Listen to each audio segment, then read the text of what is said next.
Before we start this podcast, I'd like to read you a message from the president and co-founder of the 1st Battalion, 5th Marines Association, Ryan Ackerman. Ryan Ackerman wrote, quote, "Hello, my name is Ryan Ackerman, and I'd like to share my experience serving with Gunnery Sergeant Jeffrey E. Boore Jr. I had the great privilege of serving alongside Gunnery Sergeant Boore as he was my Alpha Company Gunny, and I still find it difficult to put into words the impact he had on me both professionally and personally. From his very first introduction as our new company gunny, it was clear that he embodied what it truly meant to be a Marine leader, firm but fair, demanding yet deeply invested in the success and well-being of his Marines. Serving with Gunny Boore shaped how I approached my duties, my leadership, and my commitment to the Marine Corps. And his influence continues to guide me long after our time serving together. Losing Gunny in the battle to secure Baghdad on April 10th, 2003 is a moment frozen in time for me. In a sense, it felt like a part of me stopped growing, like something essential was left behind on that battlefield. His loss didn't just mark the end of a giant's life, it marked a permanent change in who I was and who I would become. I moved forward by carrying what he taught me was key: discipline, loyalty, and an unwavering sense of responsibility to those beside me. I strive to show up daily with purpose, integrity, and genuine care for others. I am also incredibly honored to have been among those who worked to get Gunnery Sergeant Jeffrey E. Boore Jr. nominated as the namesake for the newly established United States Marine Corps Trophy for Outstanding Leadership. Gunny was never one to seek recognition for doing the right thing. He did it simply because that's who he was. I know he's looking down on us right now, shaking his head with that shitting grin and that squinty eye, always making sure we understand we'll pay for this one later. And I will happily say, with the utmost pride, "Well, tough titty," said the kitty when the milk went dry there, Gunnery Sergeant. This one was well worth it. Semper Fidelis, and make peace or die. Ryan Ackerman. Our stories shall never go untold.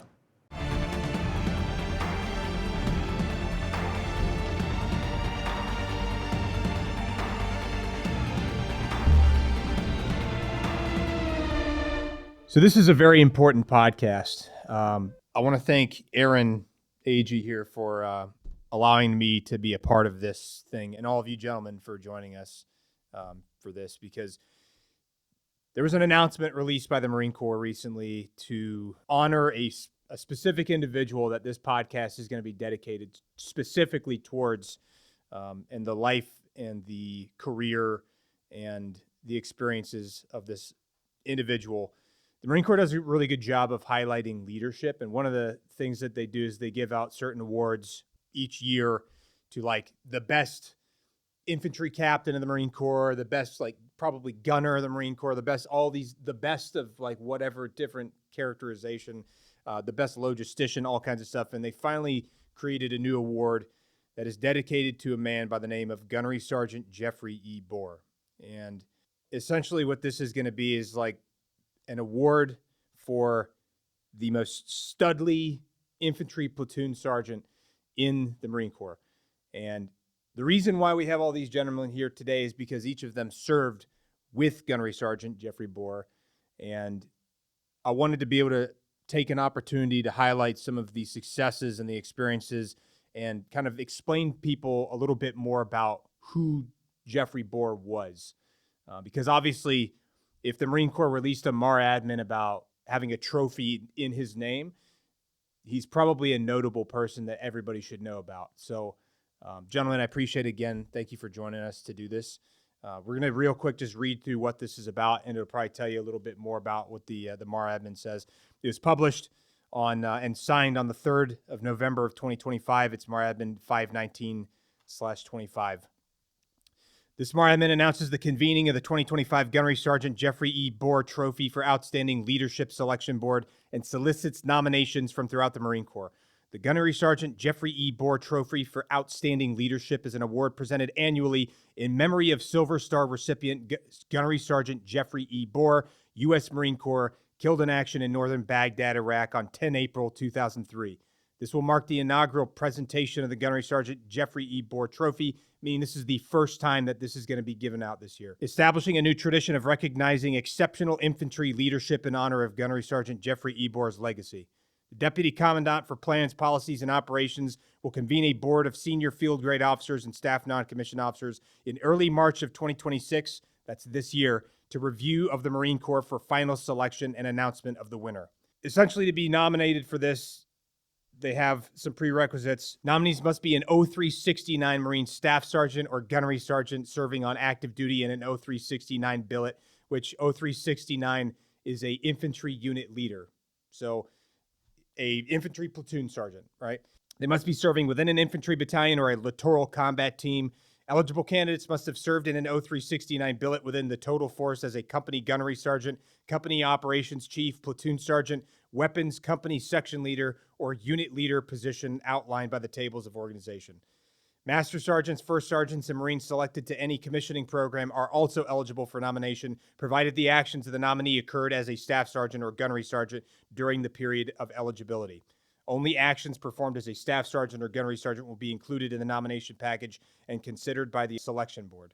Nominations can also be submitted posthumously if the individual passed away, provided the Marine nominated would meet eligibility and award criteria in this message. Nominees must have exhibited qualities that have made an outstanding contribution to the development of esprit de corps and loyalty within their units.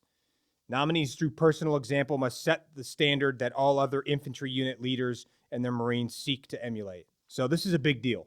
This individual has an unbelievable story, and some of these gentlemen here are going to tell you a little bit more about their experiences with Gunnery Sergeant Boore, because they each served with him during Operation Iraqi Freedom in 2003. And hopefully this will give you a little bit more insight in who Gunnery Sergeant Jeffrey Boore was, what his past was, and what kind of a man he was, and why the significance of why the Marine Corps is naming this trophy after him specifically. And I think that's important. You know, it's important to highlight things like this, because the best way to make good leaders is have good examples of what leadership looks like. So, and from what all of you have told me, this guy was a phenomenal leader. And obviously, if you're inspired enough to be here, like, he meant a lot to each and every one of you. And I imagine there's a lot of other people not in this room right now that he meant a lot to as well. So again, thank you, gentlemen. I real quick, let's just kind of go around the horn real quick, and just, if you wouldn't mind introducing yourself, maybe your position when you knew or when you were serving with Gunnery Sergeant Boore at the time that you served with him, if you want to start, sir. Sure. I'm Fred Padilla, retired Major General, United States Marine Corps. I was the battalion commander for 1st Battalion, 5th Marines during OIF 1, when Gunny Boore was killed on active duty. And got to know him in that capacity, both in pre-deployment time and before that, but also, and of course, in combat, saw him in action. I'm Liam Bonner. I served as the police sergeant, so I worked directly for Gunny every day for 2 years, and I had the opportunity to learn a lot from Gunny, and it helped. Sorry, this is going to be hard. It's all good. So yeah, I served in Alpha Company 1st Battalion, 5th Marines, and was there on the day that he passed away. I'm James Green, retired Sergeant Major. I was the company first sergeant in Alpha Company, and Gunnery Sergeant Boore was my company gunny. And I can tell you, as being a team working with Gunny, I think he's the one that drive that company, as me being the company first sergeant, by being the leader, but he's the one that got the young Marines ready for the field, got them ready combat, physically, fitness-wise, and technician-wise, and making sure they're knowledgeable and ready to fight. Aaron Agee, I'm current active duty gunner, 0306, infantry weapons officer, and at the time at 1st Battalion, 5th Marines in Alpha Company, I was a rifleman and team leader. I think it was when he came to 1st Battalion, 5th Marines. He was actually handpicked. We were kind of short in some areas of staff NCOs, and this is after 9/11. So I took command of 1st Battalion, 5th Marines in August of 2001, and then 9/11 happened in September, less than a month later. And so we knew that what our training, exercise, and employment plan that we had in place was going to change. So 9/11 happened while you, like after you'd already taken Yeah, command. I took the battalion, and less than a month later, 9/11 happened. So we knew we were on a path to war, and we all knew that. And so we were trying to train and equip and get personnel in our battalion with that in mind. And so Gunny Boore was at SOI, and Captain Sokol knew him, and I think a lot of us knew who he was, but some knew him directly, and they'd served with him before. And so he was like we got to get him kind of guy. And so we did. We went out, actively sought him, and we made sure that he came to 1st Battalion, 5th Marines. And it was at a time when Alpha Company, we were talking about this beforehand, Alpha Company, they just come off deployment, and they were rebuilding the company, and it was having kind of a hard time. We had some big, huge holes in the company, and we had a new company commander came in, and then we started putting together the team.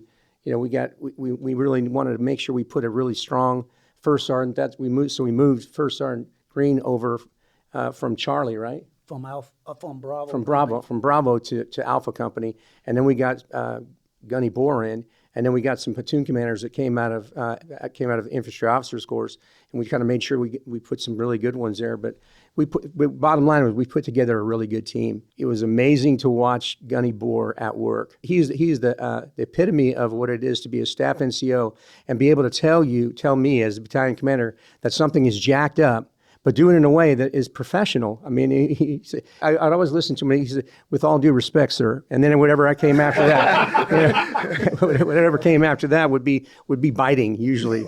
But it was always very good and very well measured and made sense. And I'm like, hey, yeah, you got a point there, kind of thing. And with all due respect, or may I speak freely, sir? Those kinds of things. He would do all those, but in a very calm delivery. He was. There's a lot of gunner. A lot of people's styles, and it works for him. Is very loud, and sometimes that's necessary. But he was just this very even keeled. He's like a monotone. Kind of voice. But man, when he talked, people listened, and including myself, because there was pearls of wisdom every time he opened his mouth. Usually. And he was coming straight from SOI. He came from SOI, yeah. So he's as ready as you could possibly be to start teaching people. Well, he'd been training a lot of the Marines that came. Instructors at SOI, he used to train them. Okay. And I met him prior to that because I was one of the first sergeant at SOI, and I went from MCT battalion, and he was over there also doing the combat instructor for the infantry guys side of the house. I had the non-infantry side of the house for MCT battalions. And here in California? Yes. Okay.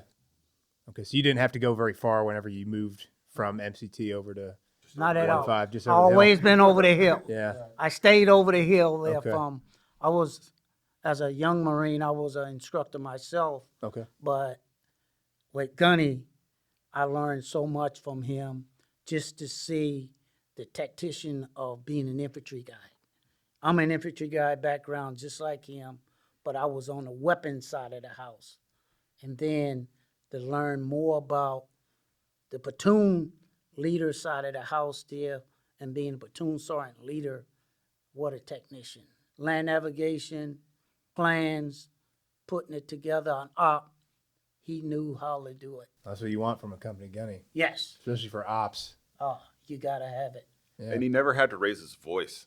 No? He was always able to get your attention by just talking to you, looking you in the eye, and you would do your utmost best to do what Gunny wanted you to do just because you didn't want to fail Gunny, because you knew that the wrath of Gunny was going to come if you failed. But he never had to use a loud voice. I don't remember him ever yelling at me, but I can remember, I disappointed Gunny, so I need to make sure that I do better next time. And always made it so that if you failed, there was a path to success. There was a way that you could make it better by learning from the past, learning from that mistake, and applying it as you go forward as a leader. When did you first meet him? It had to have been. He came in November, I think, sir. Oh, I don't remember when it was probably. It was right after Noble Eagle. Yeah. So yeah, he got here in the November time frame, right after So We what got else? through, we picked him up because we were trying to get him before we were gonna do some training, but he couldn't leave SOI until afterwards, so I said, fine. I said, we'll get you when you come in, because me and him been in communication a lot. I know he was coming, and I said, oh, I can't wait to get this guy on deck there so we can do our thing. Yeah. And that's what happened there. We got together and with Captain Soko, That was the company commander? yes, Captain Sokol? yeah. Yeah. Okay. What was his background? He was an infantry guy. Naval Academy, football player. Oh, football Yeah, he player. was 6'8", played, I think, 6 tackle. foot Made me look eight. No, small. 6'7", 6'7". He was what, 6'7", Yeah. 6'8", and he weighed I about. believe he was 6'8". My platoon sergeant was 6'9", and it was like two giants just That was, looking at that was each other. Kinzer, Hey, right? you talk about Kinzer, Huge yeah. hockey Kinzer. And they didn't have to run at all. They just walked in front of us when we'd go on company We runs. we gonna run, we gonna, and everything. And I said, hey, sir, I said, don't worry about me. I'm gonna be here. I knew I was in shape, but I always had to make sure, hey, Gunny, what's going on back in the rear? Come and let me know to make sure we didn't scratch the company out. Yeah. And we would push him to the limit. That's one thing that Captain Soko and Gunny and I as a team, that we pushed those guys to the limit. Like, I was with Bravo, like the general said earlier, and they moved me, and I said, oh man, I don't want to go to Alpha Company, because Alpha Company was the worst company in 5th Marine Regiment. Yeah. Really? That They had was set a bad bad that reputation That was the reputation of that was the Alpha Company 1-5 at the time. at that time. yeah. And I was like, man, Is there a reason why it was they had that reputation? I think because they didn't have good leaders over there and good NCOs that take care of the junior Marines. That's basically how I see it as a company first sergeant. I think young Marines gonna epitomize who their leader are. Yeah. And I just feel that Bravo Company was doing good, and then when Colonel Padilla during that time frame told me, say, you're gonna move, and I was like, Sergeant Major, I don't wanna move. I'm talking about, I went up and talked with him at least 5 or 6 times. I said, no, I can't move. He said, yeah, because he said, skinny, you gotta move. I said, Sergeant Major, when I get over there, I said, the captain gonna come up here and see you, because me and him gonna have a talk before I get over there. Because I seen the way that I'm talking about, he trained the guys hard, not in a bad way, but he had those guys sight ready on combat fighting, and him and Gunny had them right where you want young Marines. So this is one of the times where you got to watch what you say. Words have meaning. And when Captain Sokol reported aboard, I told him, you're getting ready to take over the worst company that I've seen in my lifetime in the Marine Corps. Wow. It was that bad, and I've not seen a company this bad, and you're going to have to get them ready for combat.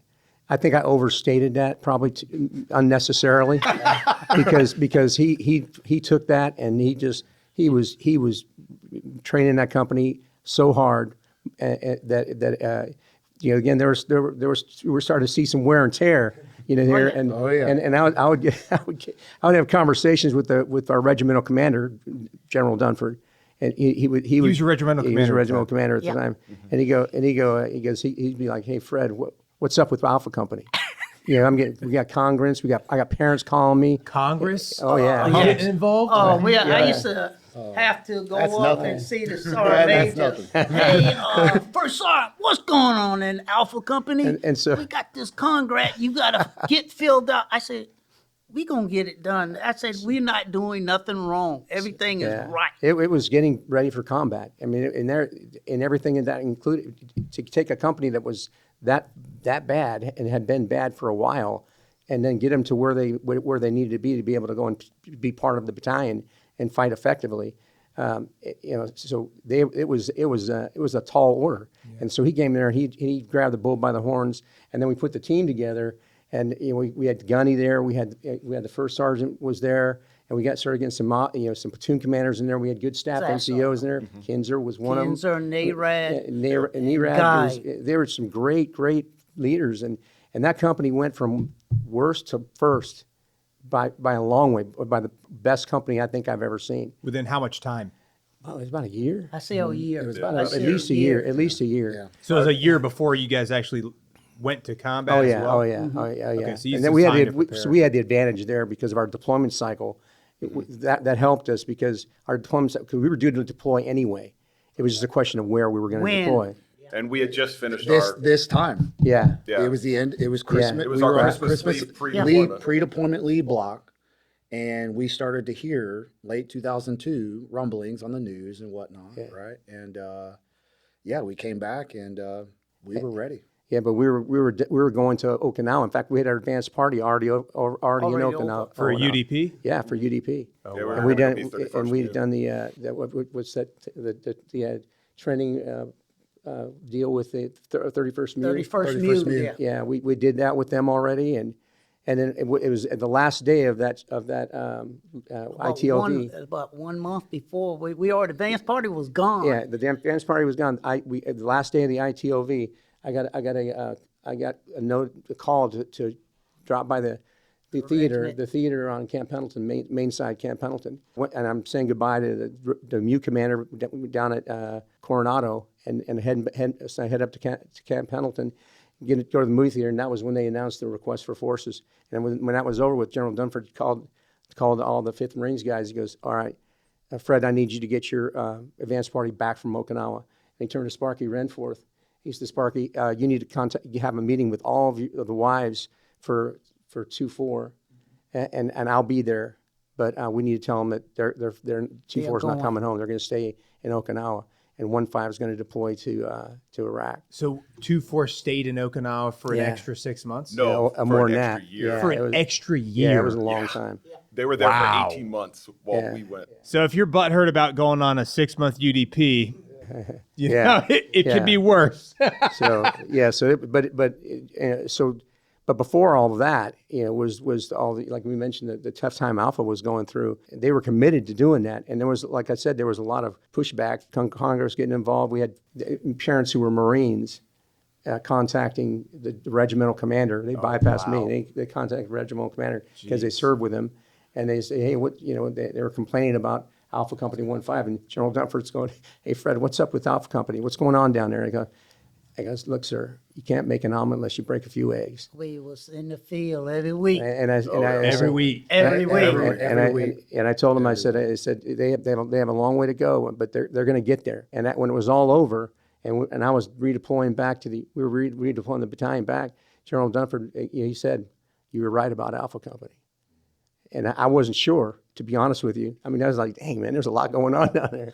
But they when it came to time to really show what you got, and when it came to combat, Alpha Company wound up being a go-to company. Our battalion became a go-to battalion, and in that battalion, Alpha 1-5 was the go-to company. They were all good companies. Don't get me wrong; they were all great, and each one was the main effort for a battalion at one time or another.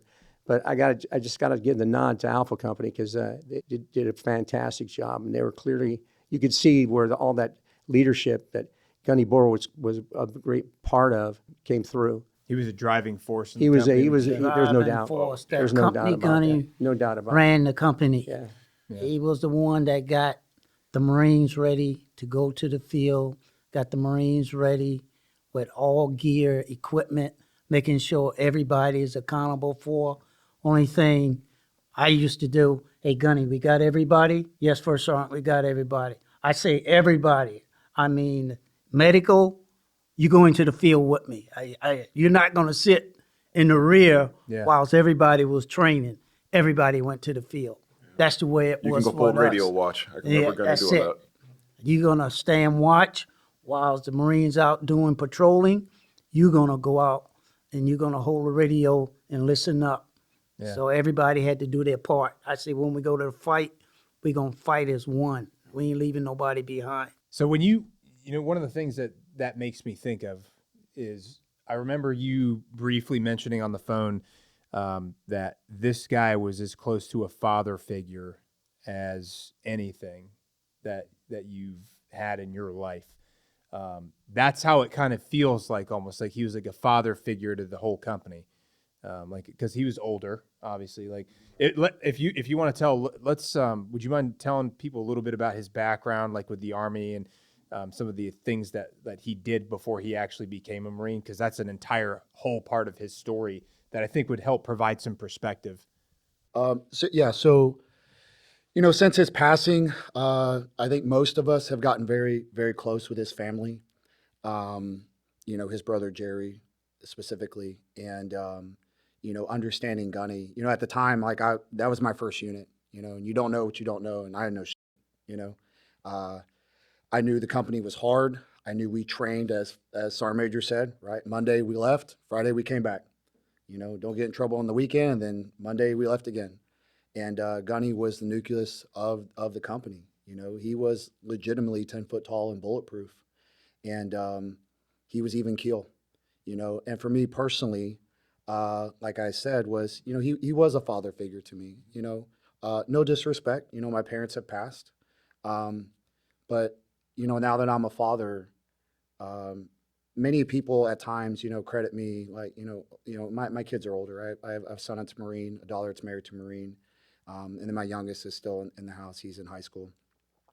And I do a lot of things wrong, but, one of the things is like I learned from Gunny was like, just be compassionate and be even, firm and fair. I know we use those words a lot, but he really was, and I say this was like, there was nothing that he expected of us that he wasn't doing himself. Oh yeah. That's I honestly, one of my first hikes, I'm an East Coast Marine. I'm from Ohio. I went to Camp Geiger, it's as flat as this table. Yeah. Let's be real, and then it's like, welcome to this crater that is 5th Marines, you know? And I remember calling my mom on the landline, that's how long ago this was. There wasn't cell phones. And I was like, I don't know if this is where I'm supposed to be, and, just look around, there's mountains. And you got very familiar with those mountains. And every hike, every remedial, which I did once, Gunny was with us, bright and early, he was there. I mean, he did everything. He was the first one in, the last one out. Even as a junior Marine, I knew that. When I had to go to the CP, Gunny was always in his office. He was always available. And he was always present, which to me showed that he really he cared, like deeply cared for the Marines and the unit. And, from his past, now talking to his family was, Gunny was, he was a staff sergeant, Army Ranger. He wasn't like I went through Ranger school, I got the tab, card carrying guy. He was the man. He was in 82nd for a while, I know that. And then, speaking to his brother was, I think he was wanting, or he did submit for warrant officer in the Army, I think for the pilot program, and he was denied. And that's when I believe he was, also selected for E7, Sergeant First Class. And so he was also hitting service limitations, and he had a decision to make. From my understanding, talking to his brother, was they joined on the buddy program. They served however long he served in the Army. His brother was in the Army too? Yeah, he has two brothers that were in the Army. Okay. But he served with one of them in the 82nd, and he basically, hit a timeline where it was like, I need to, crap or get off the pot. And he always wanted to be a Marine. And when he was denied for warrant officer, that was kind of like the catalyst. It was like, okay, like I'm going to be a Marine. So he went from a selected E7 in the Army Ranger, like in a Ranger battalion. In a Ranger battalion, and Sergeant Major can talk more about it, but like in his bio, he dropped in Grenada. This is not a guy that just kind of like slid through the cracks. I mean, he was like the main effort of everything that you could do, and he wanted more. And so, he wanted to fight. He was a fighter, right? And that's one thing I've learned about from his family was like, they always say, all of them, they're like, Jeff was the older cousin. They grew up in Iowa. They're grew up on a farm. If you understand anything about farm, was like, the kids are close because like that's your workers, and they all relying on each other. And he was like the father figure, of everyone. They say Jerry was telling me, he's like, we'd be into trouble doing we weren't supposed to be doing, and all of a sudden, Jeff would show up, and it was like you just knew, everybody got straight real quick, right? It was like dad was there, you know? Yep. Dad was there, yeah. And it was like, he's speaking of his brother as like a young man, you know? And it's like, okay, this is just who he's always been, you know? But when he cross-decked, you know, he became a PFC in the Marine Corps and made it all the way to Gunny. And, you know, Liam can talk about it, but, you know, he was going to submit his gunner package after he, you know, unfortunately passed away, but after we got back from OIF-1.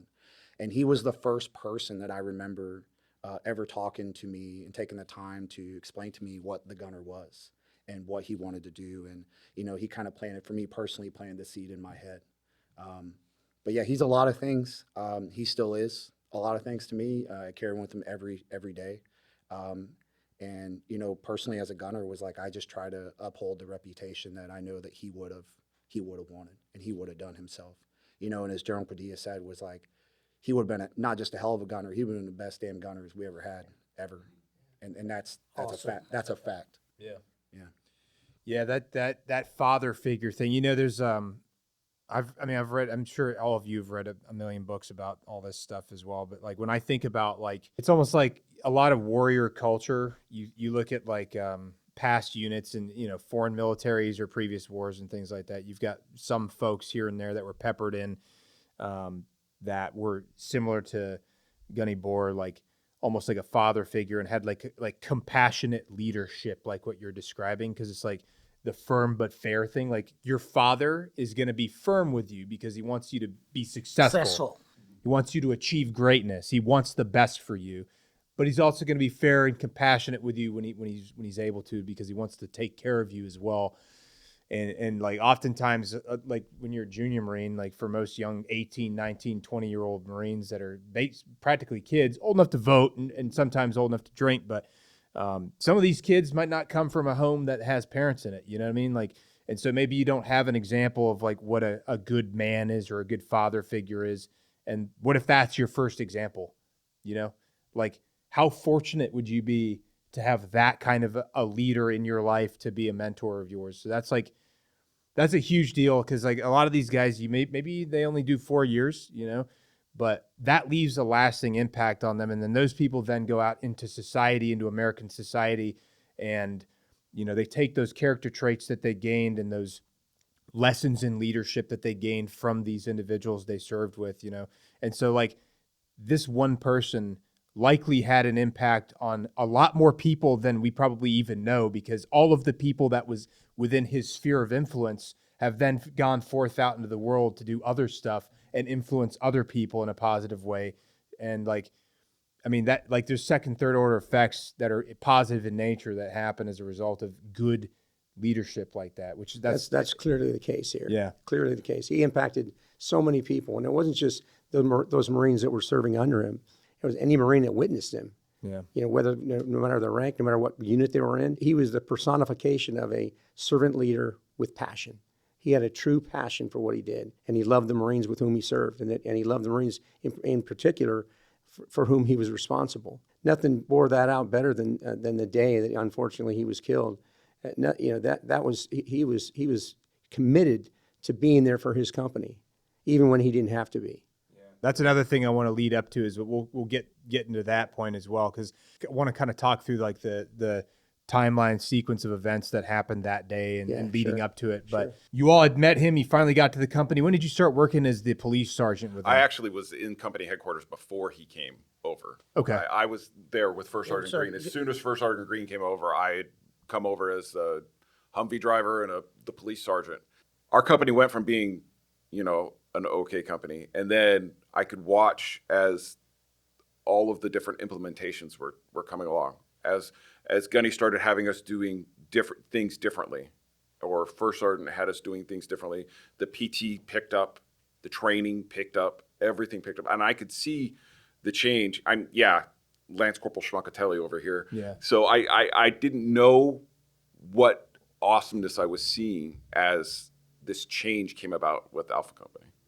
And you can see it in my cadre of Marines, the guys that were just ahead of Aaron's cadre. We have a swagger to us as Alpha Company Marines. We're different than anybody else in our battalion, different than anybody else in our regiment. And even today, we are a super tight group of veterans. And it's all because Gunny made us a family. We watch over each other. We even today, and I took those same lessons, like you were saying. I went into the National Guard because I didn't want to go back to Iraq again. So I joined the Army National Guard, and I was back in Iraq 6 months later. Funny enough. Yeah. So they label us as Marines in the National Guard. We're still Marines. Yep. And so here I am, fire team leader with a mortar section, and I'm still using the same things that Gunny taught me to treat the soldiers I'm with. And yeah, I'd see Marpat camouflage across the background, and I'd be like, oh, it's home. But no, but Gunny helped us. He helped bring me back alive. Because my second deployment, I got blown up 52 times. 52 times? Yeah, in different IED explosions. Somewhere in my patrol of 4 Humvees, one of us got hit by an IED. And that was the same time. It was 2004, 2005, 2006. And I was up in Kirkuk. So it's the same time that 1-5 was fighting in Fallujah. Like, I actually got attached to 2-2, who was there in Fallujah with you guys at the same time. And so that brought me back alive because I was prepared. I had everything prepped for any situation that could have happened. I had ammo, I had water, I had medical supplies, all because Gunny taught us you need to have that because you never know when you're going to get stuck somewhere in a fight. And you have to be ready for a fight at any time. And because Gunny taught us as junior Marines those things, it's gone on to be spread throughout the rest of the Marine Corps, the military, and now in civilian life, I work for the VA. And now that's what I'm doing now is I care for my fellow Marines, the sailors. I love to find corpsmen because Doc always can hook you up. Yeah. And so it's now I have the opportunity to help others. You know what I really liked? One of the things I really liked specifically latched onto mentally when you were talking was the family aspect. If you are with people that you consider to be your family members, you're probably going to be willing to fight even more fiercely to protect them because that's your brothers and your sisters, right? You know, which that's like going back to the father figure thing. It's like, hey, these are my brothers. You know, these are my brothers and sisters. And I'm going to fight much more fiercely for people that I consider family, like blood, same blood, than somebody I don't know or somebody that I just look at as like, this is just my coworker, you know? And that's building a culture.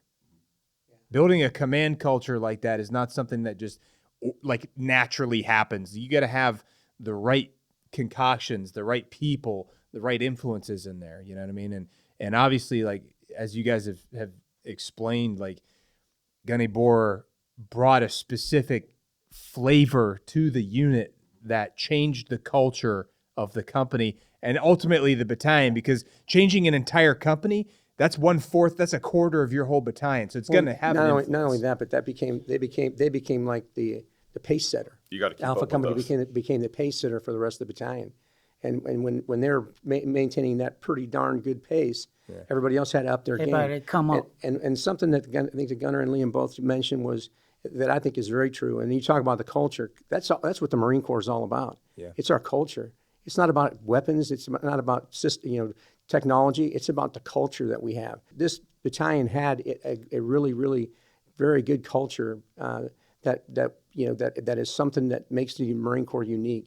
And a large part of that was the pace that was set by Alpha Company, and that was established by Gunny Boore. Some of the things that they mentioned also, Liam and Gunner, is about the worst thing that you could possibly do to let somebody down, to let the Gunny down. He didn't yell, but if you in some way knew that you disappointed him, that was worse than being. I would rather be yelled at, kind of thing. Yeah. And that was pervasive throughout the battalion. That also came from the Regimental Combat Team with General Dunford as the commanding general, or as the commander of RCD 5 at the time. The worst thing, I'd served with him since I was a second lieutenant, and the worst thing I could ever imagine doing would be to let him down in some way. And I remember doing it once as a battalion commander, and it was something like, it was something in the rear, it wasn't in combat or anything like that. He just said to me in a very calm voice, that's not how I would like for that to have been handled. I was ready to just, Devastated. I was ready to go and slice my stomach open right there. I was ready to commit seppuku. Yeah, it was the worst thing I could possibly. I'll never let that happen again. Yeah. And that's the attitude that That's I think the a attitude lot of the the Marines had Yeah. for the gun. The whole company, Yeah. officer enlisted, didn't matter. Yep. The entire company had that attitude. And in return, iron sharpens iron. Yeah. It's not a cliche statement. That's real. Yeah. And, Gunny met everyone where they were at, but the standard is the standard. Yeah. And, going back to what I was saying was like, he did it with you. He was not just the pace company, he was the pace man, And then once we achieved the standard, he raised the bar. We're gonna raise the bar. Raised the bar. We're gonna And keep it moving. just continued on, right? It's never ending. It's never ending. But there comes a point, right, to the culture. Culture is also bad culture. Sure. Yeah. I showed up and I was on, I'm the most junior guy here by far. I show up and don't know what you don't know. I show up to Alpha I'm Company. the most junior guy here. To be Right, fair. right. I get what you mean. Right, I get right. what you mean, yeah. And it's like, I just know that this is the standard, right? I had no idea. This is the first time in 25, 26 years I'm hearing any of this, I just knew that was the standard. Alpha Company, like we knew it. We had an attitude about it, and we would fight anybody in the parking lot if you said otherwise, right? Yeah. And then, it was just like we wanted, there came a point where the dynamic, the culture shifted to positive, right? And it was like, once we achieved it, give me another task, give me this, right? And, and I say that because it started with Gunny. Everything started with Gunny, his influence to the battalion, the company, adjacent units, everything. And in return, now hindsight, 2020, 25, 26 years later, a lot of those people are successful businessmen. I'm a successful Marine father because of Gunny. There's a few Marines that, I know personally that cannot be here. Rusty Jones was one of them. Yeah. He was a mortarman here. He's a 0399 Master Gunnery Sergeant. He will accredit most of his success to Gunny. A legend in the recon community, Mo Powell, when you say his name in the recon community, he's up there. He's the man. And Mo will talk about his time of all the badass stuff he's done his entire life, and he's done it all. He always talks about his time of when he was a corporal instructor and Gunny would push him. And Gunny was the reason, he says it, Gunny is the reason that I became a recondo. He saw something in this big, Polynesian guy that was like, man, you need to do bigger and better things, And not that the infantry isn't it. It's just that he knew, right? There's second, third, fourth level effects to this thing. And it's about the team. And that's what Gunny was. Gunny was the most selfless, honest, compassionate human being I've ever met in my entire life. That he would come in on Saturdays he would come in on Saturdays and take anybody who wanted to go out and PT, he'd take us out and we could go PT with him. He'd take us out for a run on Saturdays or Sundays, whatever day we wanted to do it. He'd come in and do it with us. Did he have family? He was married. He's married. He had a wife there, and they had a boxer, a dog, and also he was getting ready to adopt his two of his nieces. Okay. He wanted to adopt me and him. We'll talk about that in Iraq constantly because I had 3 daughters, and he used to say, "Oh, First Sergeant, how you deal with them 3 girls you got there?" I said, it's easy. I said, they keep you balanced. And that's what he always enjoyed. He said, when I get back, I told my wife I'm going to adopt my nieces there. I really want to adopt them. I said, "Oh, Gunny, that's good. That is great." And I can only talk about when you mention about family. I tell you, me and him been one family. Eat, sleep, shower, everything together. Yeah. We knew one another, then we knew our wives because we spent so much time together. Let's start with, when did you guys actually deploy over there for that deployment? February 4th, 2003. Well, the battalion went in waves. So Waves. So it started in January, and then finished. We finished. I was on the first flight out, And I got there in early January. Okay. And then the rest of the battalion kept coming in, flight after flight. It's like company at a time. Okay. Yeah, pretty Okay. much. Like And in sticks. yeah, Okay. and then we got everybody in early February. Yeah. By February, you guys were there. What was the situation like when you guys all landed? You all landed in Kuwait, I would imagine. Landed in Kuwait, and they put us on buses, and they had blinds in the windows, and not so we couldn't see out. I don't think it was so no one could see in. Oh, okay, that would make sense. Yeah, So that way they and- don't understand. Yeah. Hey, they're sending in a whole Yeah. bunch of U.S. Marines. And they right now. took us out to the middle of the northern Kuwaiti desert. Nothing there. Nothing. I mean, there wasn't even water bowls there yet. There wasn't No. no water, We no had- nothing out It's a there. flat desert. Flat No, desert. flat, dirt, dust. That's all was there. Nothing. No buildings, nothing. It No. looked like a scene from that movie Jarhead. Just nothing. Yeah, Literally nothing. nothing there. Yeah. Okay. It looked like hell, is what it looked like. Yeah. Okay. And it was That makes sense. freezing. And it was freezing. Yeah, the only thing that was Yeah. that was kind of good about it was it wasn't hot yet. Yeah. But it was Okay. but it Because was it's February. because it's Yeah. February but the desert, as you know, I mean, Nighttime. desert can get cold.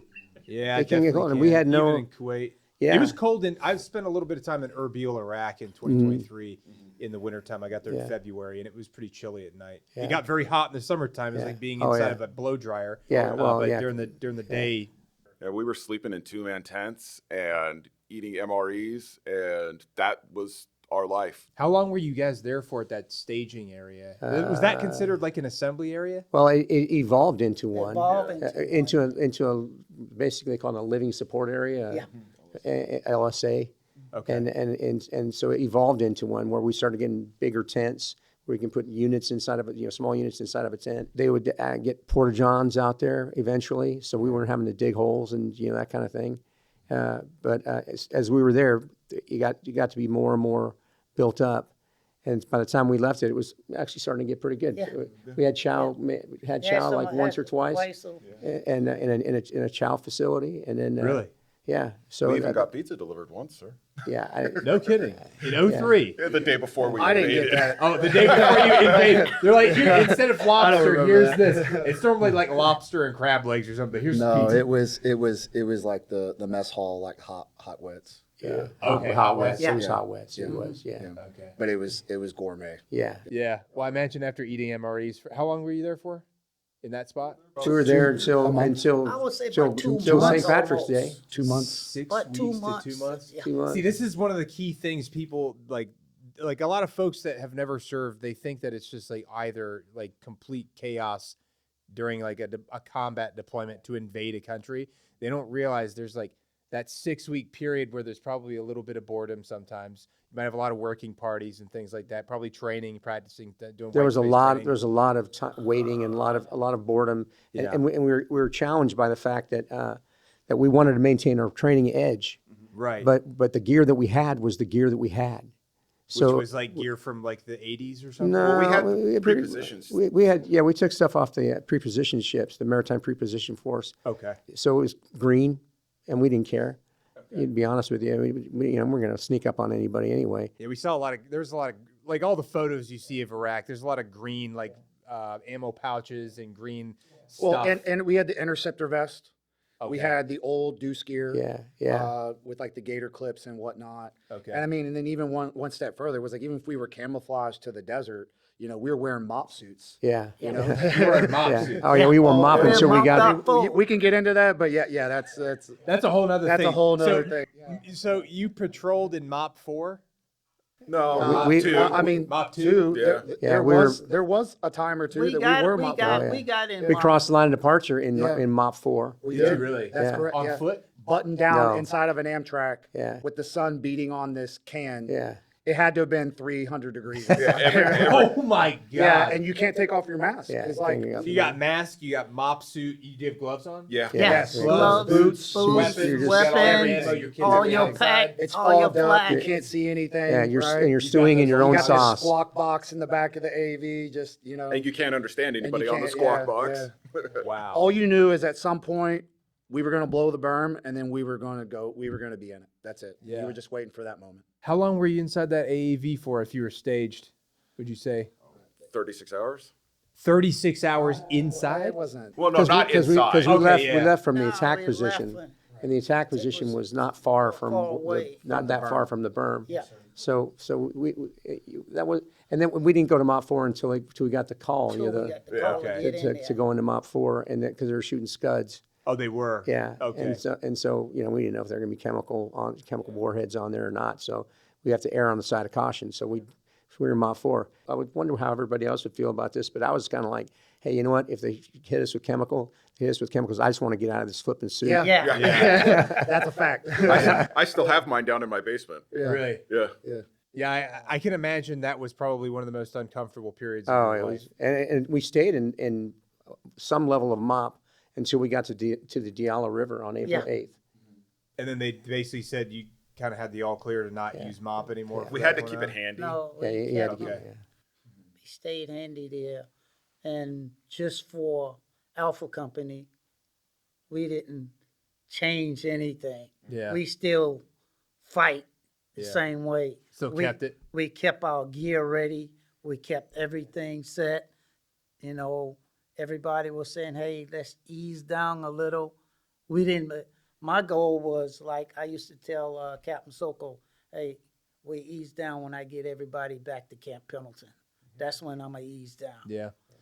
Yeah. Well, I mean, that's another thing that goes in, like, you know, and I've never been in that position, so it's hard for me to like visualize it or conceptualize it inside my head. And probably a lot of people who haven't been in that position as well. But like when you're going to combat, there's probably certain things inside your head that cross your mind about your people and wanting to keep your people alive and keep your people safe, or at least some relative level of safety as much as you can, given the fact that you're about to be like crossing the line of departure to go fight an enemy. Like that's something that I would imagine crosses any leader's mind, you know. That like was whether Gunny. you're- That was my sounding board right there.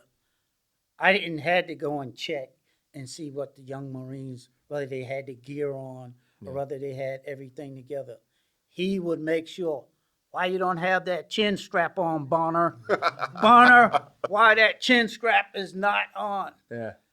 And that's all he would say. Down to the meticulous lowest level. Yeah. oh yeah. Yeah. And he would have us go around and check on people too. Spot check people? Yeah, like the headquarters guys, we would be going out to go take out food or water or whatever to the different platoons.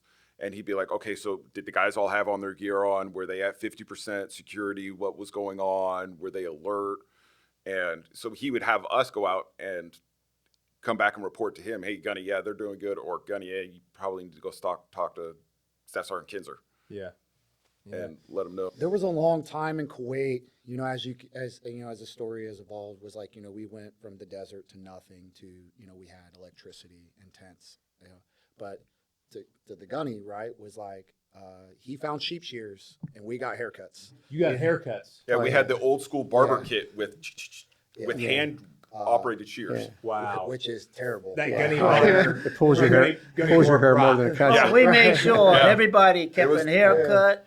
Everybody. Hey, standards are Where standards. they- where they good. I told you. Yeah. That's funny. So if people complain about getting a haircut in the field, it's like, well, they were getting haircuts prior to invading Iraq. That's why. What about while you were actively in Iraq, like doing house to house stuff? Like you didn't We were moving, We're shooting, moving moving. too and fast. too communicating. busy Yeah. at that point for Yeah. you. Yeah, I mean, yeah, there was and it seemed like every time we got an opportunity to maybe, hey, let's get some rest here, get some sleep. Get another mission. We would get another mission, and we'd be off in the so very little sleep. And when we did, it wasn't anything that you could really count as full good night's sleep or what. It was just an hour maybe, and it was a cat nap. You know, you got one eye open kind of Just thing. sleep where you can, when Sleep you where can. you can, yeah. What month was it when you finally actually started pushing into March. Iraq? It was March, yeah. And like mid-March or? March 23rd. Yeah, it was like March 20th. March 20th. March 20. Because that was when Shane was killed. That first day. Yeah. The first day was The first day. first Yeah. day. Yeah, we had a Alpha Company's second platoon commander Shane Childers was the first KA Yeah. as General Of said. OIF for everybody. For OI, like all of OIF. all He was Yeah. the services. first combat KIA. KIA. First yeah. combat KIA. Yeah. Was Lieutenant Childers Yes. in your company? Yes. Out of the entire U.S. military. Yeah. Yeah. Wow. Prior enlisted, Yeah. just He was a Desert Storm vet. yeah, But You know, again, he was like the officer version of Gunny. he He was that's a Gunny. really great way to He put was it. Gunny pet peeve. Yeah, They were yeah. like this. Yeah. Okay. They were like this. They're like They, best they, friends. they saw the Best world. They friends. saw the world very similarly, Okay. and they had the same kind of a pursuit of the highest standard, and not willing to accept anything else. They also had the same unabashed way of letting you know how they felt about something. If something was jacked up, both of them would do the same. Were the same way, as far as that was concerned. And I loved it. I loved it. I mean, because that's what you need to hear. Yeah. That's part of being a good leader too, a unit leader, communicating your concerns, and not just saying, "Okay, yeah, Roger, everything's good to go." No, it's not good to go. Something's messed up. You need to say something's messed up. And they would let you know that. Yeah. And they were both that way. Gunny, I mean, obviously older version. To me, every time I think of the Gunny, I think of John Basilone. He'd been in the Army first, and Yeah. wanted to go in the Marine Corps, and the main reason was because it was something he wanted to do, but also he wanted to stay in the fight, Yeah. and he could do that in the Marine Corps. Well, that's Gunny Boore. He's the modern day John Yeah, Basilone. I think in the same circumstances, he would have performed the same way as John Basilone did, and vice versa. Yeah. He's from Iowa, from a farm, right? Yeah. How long did he serve in the Army before he came over? I think it was 8 years. I think he did. 8 years? He did 2 enlistments in the Army first. And then how long had he been in the Marine Corps by the time he got to you guys as a gunny? Let's see. He graduated boot camp. 17 years. Yeah.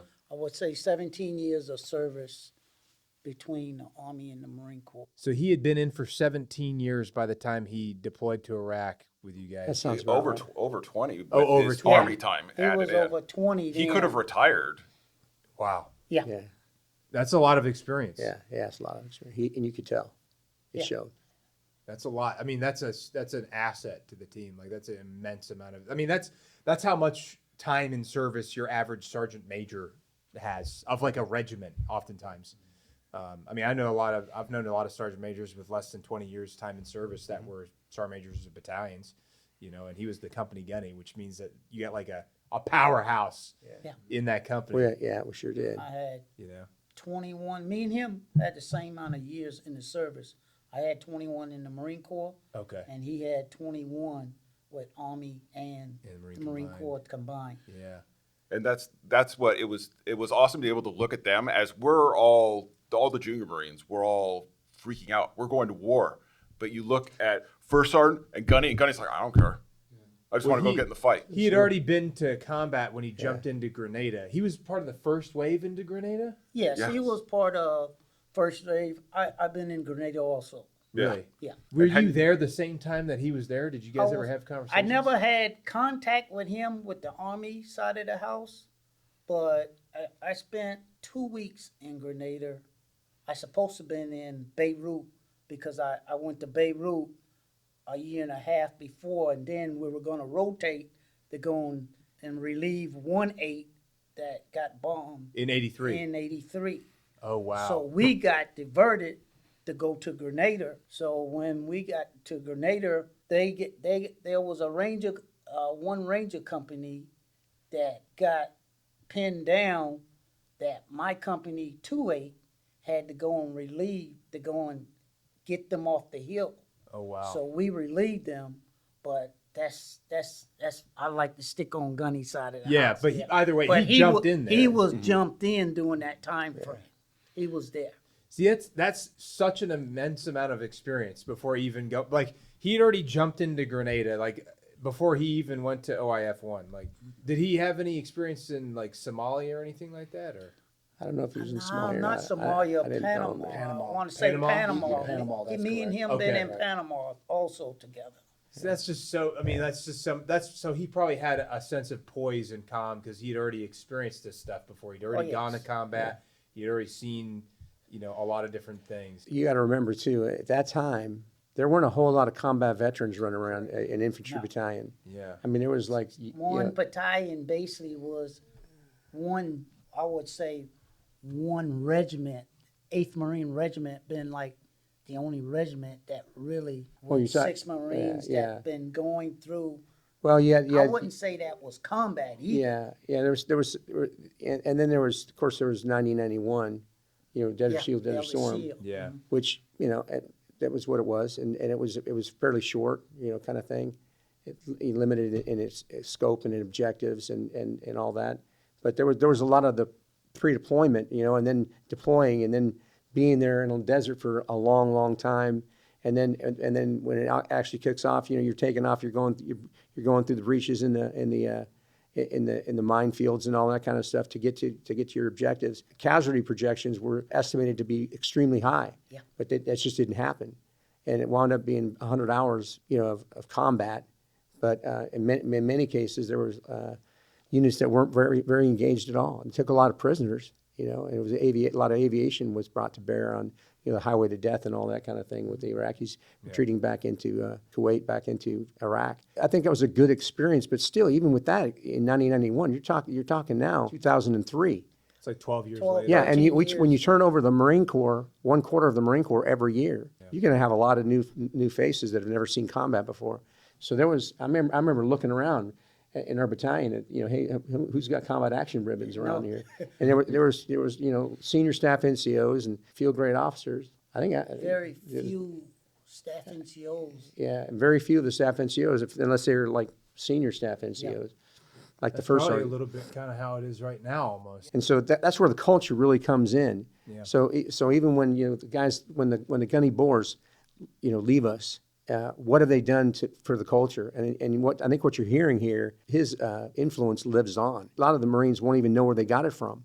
They got it from people that were given to it by Gunny Boore, and it might be 2 or 3 times removed by the time we go into combat again. But it's still there, and it's important that we keep that. Well, that's, I think, one of the reasons why this is so important, because and this leadership trophy and just this whole process of highlighting, the top infantry platoon sergeant of the Marine Corps, because a lot of those character traits were likely passed down or ways of conducting yourself or just ways of doing business in the Marine Corps have been passed down from generation to generation, from one person to another person to another person, and it keeps getting passed forward. And highlighting that and just basically memorializing him permanently, so that way this person had an influence and will be remembered for the influence and the impact that he left on the Marine Corps forever. Well, it's good that they're doing that, and I'm glad that they're making it an 0369, serving in an 0369 billet, because it's a platoon sergeant, but it also could be a company gunny. It could be somebody in weapons platoon, a section leader. It can be an ops chief. It could be. There's a lot of Marines that could be eligible for this award, and I think when we look at his bio and see some of the things that he kind of represented, and we look at that and we look at those traits and those characteristics, and we find somebody that kind of lives up to those kinds of standards, that's going to imbue our culture with more rich and more memorable and more high performing staff NCOs going into the future. And I know this is kind of a very stereotypical phrase, but a rising tide lifts all ships. I genuinely believe that's the case for a lot of things. If you have good leadership and good people that you're there with, they're going to elevate everybody else with them. And then when those people are being elevated, they're going to start elevating everyone around their sphere of influence as well. And it spreads. Just like bad leadership can spread like a parasite, this can also spread and metastasize in a good way. Yes. Right. And cross-pollinate and all that stuff, So I think there's a lot of value in that. Sir, when we got pulled to the grinder and you briefed us that we were going to Iraq, it was almost like the air was sucked out of the atmosphere. And since that moment, I don't know if maybe my eyes were more keen to see things because I was scared. I think everybody was, but Gunny wasn't. You weren't, right? And to his point was they were always like a pair everywhere they went. And I remember being in the courtyard or at the barracks cleaning weapons or at the armory or doing whatever, and you guys would always just pop up, and there was a calming to him. Was without words being said, it was you knew you were prepared for this moment, and it put us at ease, and that's when we were you're right, let's go, and but also the father figure of him came. He wasn't as hard and stern. He was still that way, but he was more loving and compassionate, as much as like a leader as himself could be. And it's a weird dynamic to describe, but like his demeanor put us at ease. Yeah. It didn't mean that we weren't going into harm's way. It was just more like, again, as a subordinate, as the child in this, right? He's the father, was like, I'm with you, you'll be fine. Yeah. And then on top of it, and I know this is about Gunny, but the chaplain of the Marine Corps was Chaplain Kerry Cash, who's The now chaplain for your. He was our battalion the chaplain. deputy chief of chaplains for the Marine Corps. Was, and so, then you had him, right? And it was like, it was probably God's plan, right? But it has to been, but like we were meant to be where we were at that moment. We were pieced together. We were the ultimate fighting machine. Well, that's how I feel about this right here too, because like we were talking the other day about it. It is the 5th of January, right? The first month, the 5th day of the first month, 1-5 day. 5 day. And we're talking about Gunnery Sergeant Jeffrey Boore. Like we were saying, it's like divine providence or serendipitous, like you were saying. Yeah, so this is Gunnery Sergeant Jeffrey Boore's Silver Star citation from the Global War on Terrorism, 5th Marine Regiment, 5th Regimental Combat Team, 1st Marine Division, 1st Marine Expeditionary Force. Action date, April 10th, 2003. The President of the United States of America takes pride in presenting the Silver Star posthumously to Gunnery Sergeant Jeffrey Edward Boore, Jr., United States Marine Corps, for conspicuous gallantry and intrepidity in action against the enemy while serving as Company Gunnery Sergeant, Company Alpha, 1st Battalion, 5th Marine Regiment, Regimental Combat Team 5, 1st Marine Division, 1 Marine Expeditionary Force in support of Operation Iraqi Freedom on 10 April 2003. With his company assigned the dangerous mission of seizing a presidential palace in Baghdad and concerned that logistical resupply might be slow in reaching his comrades once they reached the objective, Gunnery Sergeant Boore selflessly volunteered to move in his 2 soft-skinned vehicles with the company's main armored convoy. While moving through narrow streets towards the objective, the convoy took intense small arms and rocket-propelled grenade fire.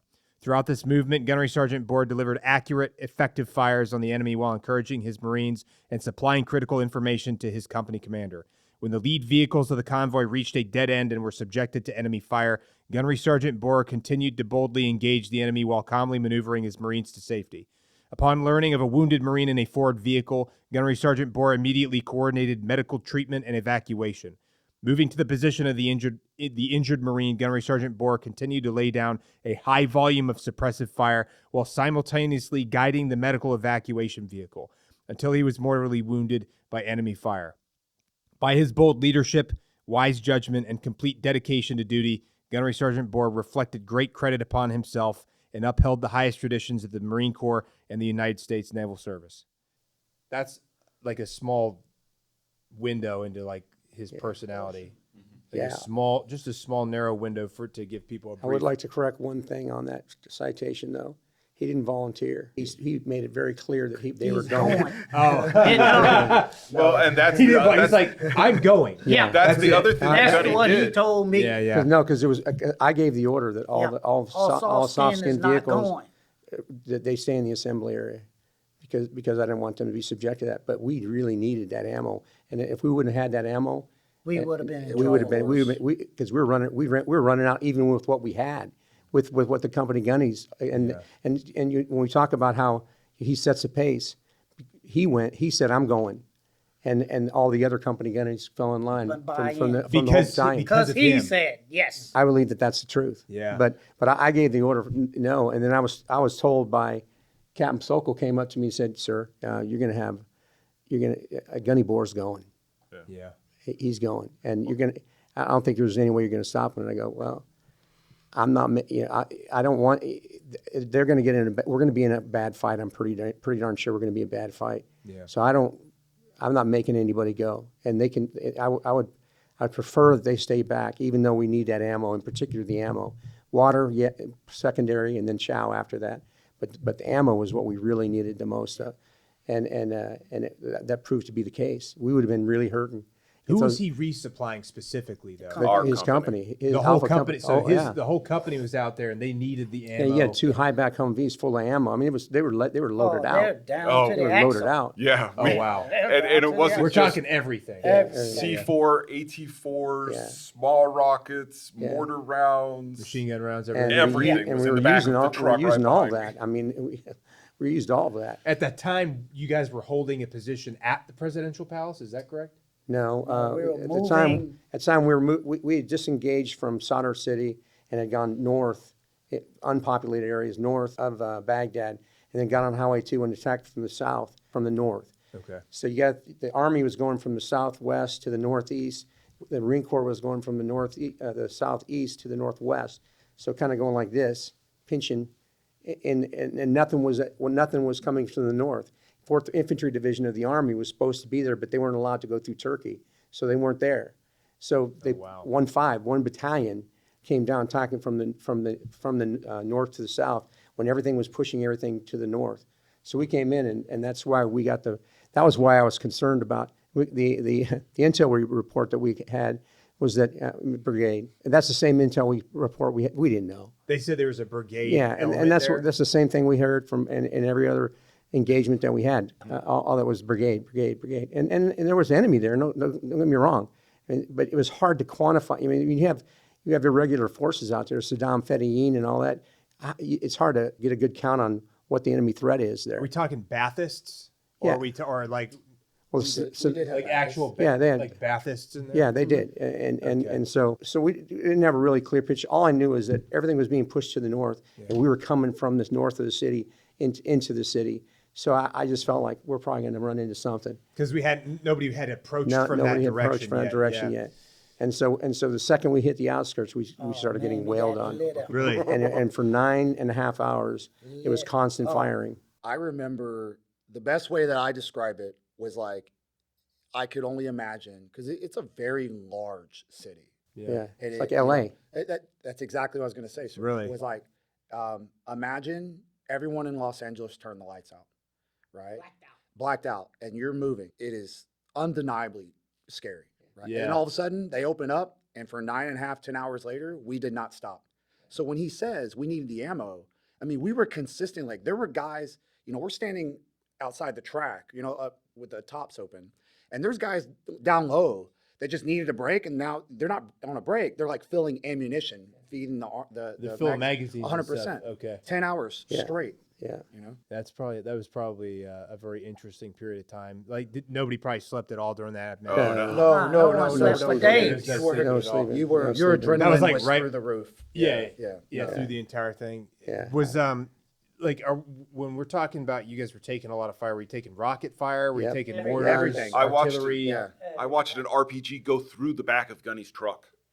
It like went through the canvas of his truck, through the To set ammunition. up the firefight, when we first entered it, and when it was dark, what set it off was an RPG.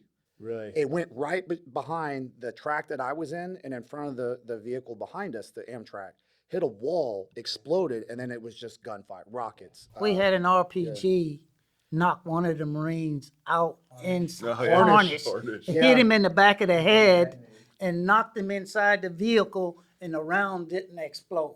It fishtailed. It hit his Kevlar, dented the Kevlar, and years later, subsequently, Ryan Harnish is his name. He got hit in the head with an RPG. He got out of the Marine Corps, fought to come back in, and I served with him again. But yeah, he's out now. But it was like the side of the helmet, and it dented his helmet. But it wasn't the warhead; it was the stem. Stand. Because an RPG This kinda So wobble. it fishtailed and Yeah. it Hit cracked him. the side of him. Okay. Right.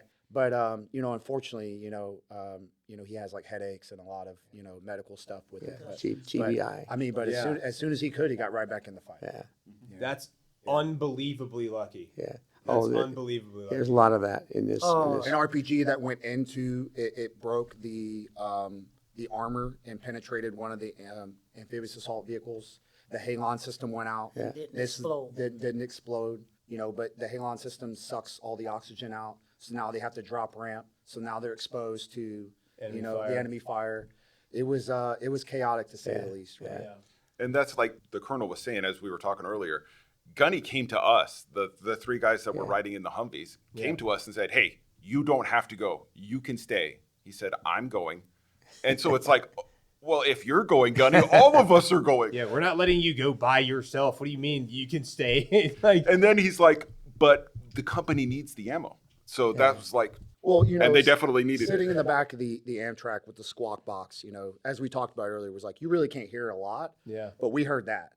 we heard Captain Sokol at the time give the order that Gunny is to stay back. It came across all the comms. And his exact response was something to, very sternly, which I won't repeat. But the end state was, if my Marines are fighting, I'm fighting alongside them. Yeah. He came and see me. End of Once story, he heard it, he came and I see remember me. hearing that. And You could hear that over the squad Oh, box. absolutely. And we were fired up. We were like, I can imagine. we were just like, let's go, That's Dad. Dad's coming to fight with us. Yeah. Yeah. Oh, man. So I mean, I gave the order for them to stay back. Yeah. But they were going, and he made that very clear. Hey, Gunny look, came to see me, and I said, hey, we're going to see the CO right now. We're going to fix this. So we go up and see Captain Sokol. I said, hey, sir, you got to go and see the battalion commander right now. He's like, oh, the captain can't tell a battalion commander what to do there, First Sergeant. I say, sir, you're not telling him what to do. I said, Gunny wants to be in the fight with the Marines. He said he been here the whole time. He said if something gonna happen, it's gonna happen. I want to be there with my Marines. And I said, you got to go and see this battalion commander. So you talked to Captain Sokol and just asked Yeah. him to go talk to the battalion commander. and he did. He spoke with me. Of course, I'm doing this, but what did he say to you? he was in this particular case, he was very much like the Gunny, where he was just very matter of factly just saying why the Gunny needed to go, then his vehicles needed to go. And I already knew that we would be leaving behind not the Gunny and the Marines that were with those vehicles that we would need, but the resources that they had in those vehicles, we absolutely needed. I knew we were going to need it, and I knew that leaving them behind was going to hurt us bad, and it could have been critical. And so, I was, to some degree, he was pushing a little bit on an open door. But I wanted it to be something they emphatically wanted to do, and stated that they want. And so when they came on and said, "Hey, they're going," I don't know how you're going to stop them, but they're going to go. I don't know how you're going to stop and him. so I'm like, all right, I just want them to know that they don't have to. Yeah. But we do need the ammo and everything. But they're going to be in soft-skinned vehicles in an urban fight. That's not good. And I just want to make sure you understand that. And so there's not a day that goes by that I don't think about that. I think about that all the time. I think about White. He had a pretty bad injury from that. I mean, and I think about losing the Gunny. I really wanted to get through that whole thing without losing anybody. That's a goal. That's something that you always have in the back of your mind. Is something you would really like to have happen. But one of the first things in war is that people die, and the second thing is that we can't change rule number one, which is people die. The way Gunny went out, I think if he had to write it, if he was here and he had to write it himself, that's kind of That's the way he wanted That's to the way go. he would have gone out. Yeah, that's Still the way he doesn't wanted to take Go out away. fighting. Yeah. Still doesn't take away the regret and sadness that associated with his loss. It doesn't take that away, but it does mitigate it a little bit, I guess. Because I would have liked to have seen where he would have gone. Yeah. From there. I mean, he was such a great combat leader, and he impacted so many so well. As he would have kept in, it would just there would have been more of that. But it has happened. It has happened through others, like the gunner here. Yeah. And That's a living proof right there. that just permeates and in the Marine Corps and in the National Guard, and it's still out there. That sphere of influence, Yeah. it's continued to spread. Yeah. And then when he came to our platoon and every other platoon since then, it permeated from there, spread to us, and then we tried our best to spread it to our junior Marines, right? So that's a legacy that lives on. That's a legacy that this award represents. That's the legacy that he would be proud of. Yeah. And I know his family's proud of it, but I think he would find that to be very satisfying, not because of it's him, but it's because of those standards that that we've been talking about here, that uncompromising standards, and his drive and his enthusiasm in making sure that Marines are prepared to do what it is we have to do. You're never going to get to the place where you know everything and can do everything and you're perfectly trained. So you have to be in constant pursuit of excellence, and that's what he was. That's what he was. Yeah. And I've really lived my whole life with the question in my mind every time I come to a decision: what would Gunny have me do? What would Gunny want me to do? And I think that's something that's passed down to us, to all of the Marines that were around him, is how can I make my life worth what Gunny sacrificed for me? That makes sense. I could see that for sure. The gunner said something earlier. We've been talking everything about culture and family and everything, but I can tell you, in knowing the Gunny and what he's done, like you take a recruit, comes in the Marine Corps, don't know anything about being a Marine, but that Marine, that recruit, only thing he's going to remember for the rest of his life is his senior drill instructors and some of his drill instructors. But I tell you, he will never forget the senior drill instructor. Yeah. Because the senior drill instructor will take the time out and mentor and teach and tell them why they have to do this, the standards that they got to uphold, and those traditions of honor, courage, and commitment, why it means so much in being a Marine. That's what Gunny was. You know, I like what Gunner was talking about. When I didn't know anything about the Marine Corps when I first came in. You know, I came in and what I knew was what I was shown when I reported to my first unit. Hey, yeah, you go through boot camp, and that's critical. We do it better than anybody else.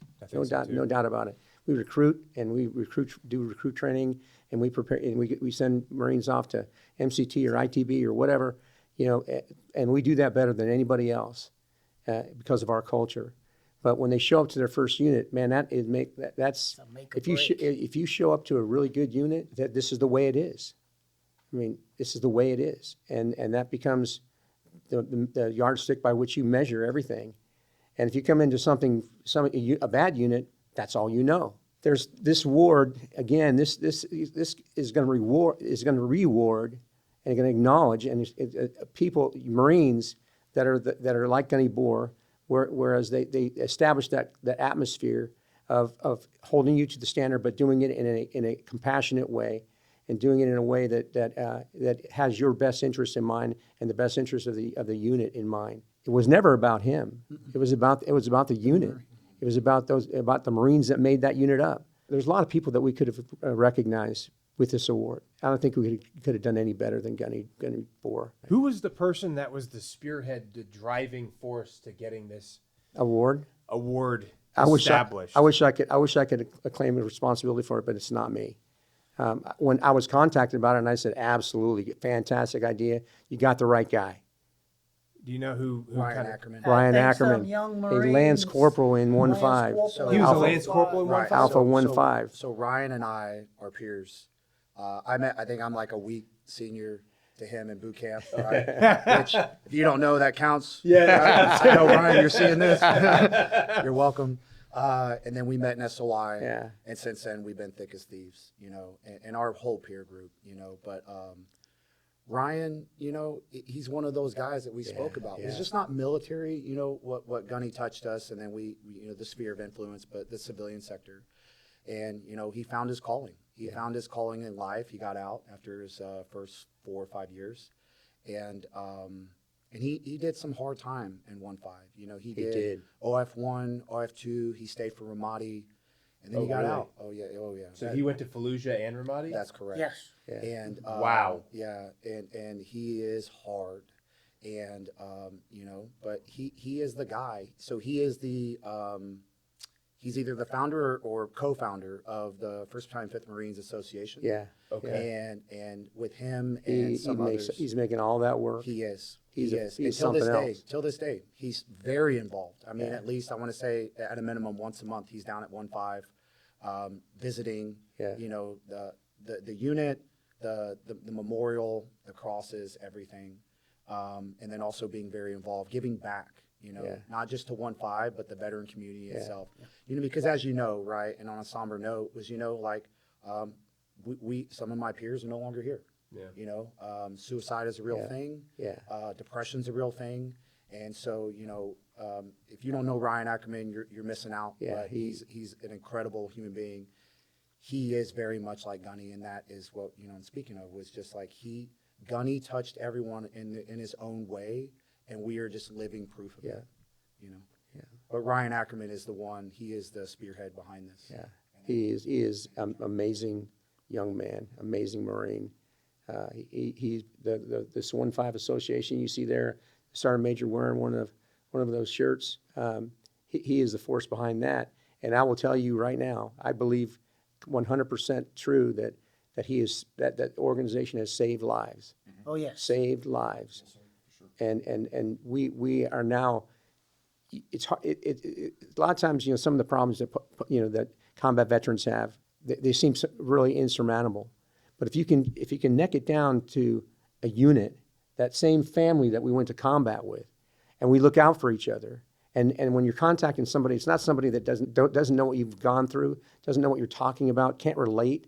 It's other Marines that went through the same thing you went through, and so when you have that kind of connection that's brought about by this First Battalion, 5th Marines Association, when you have that kind of connection, you can really do some good. And he has done some good. This organization has done some good. He's an amazing young man and an amazing Marine, among many amazing Marines from that unit.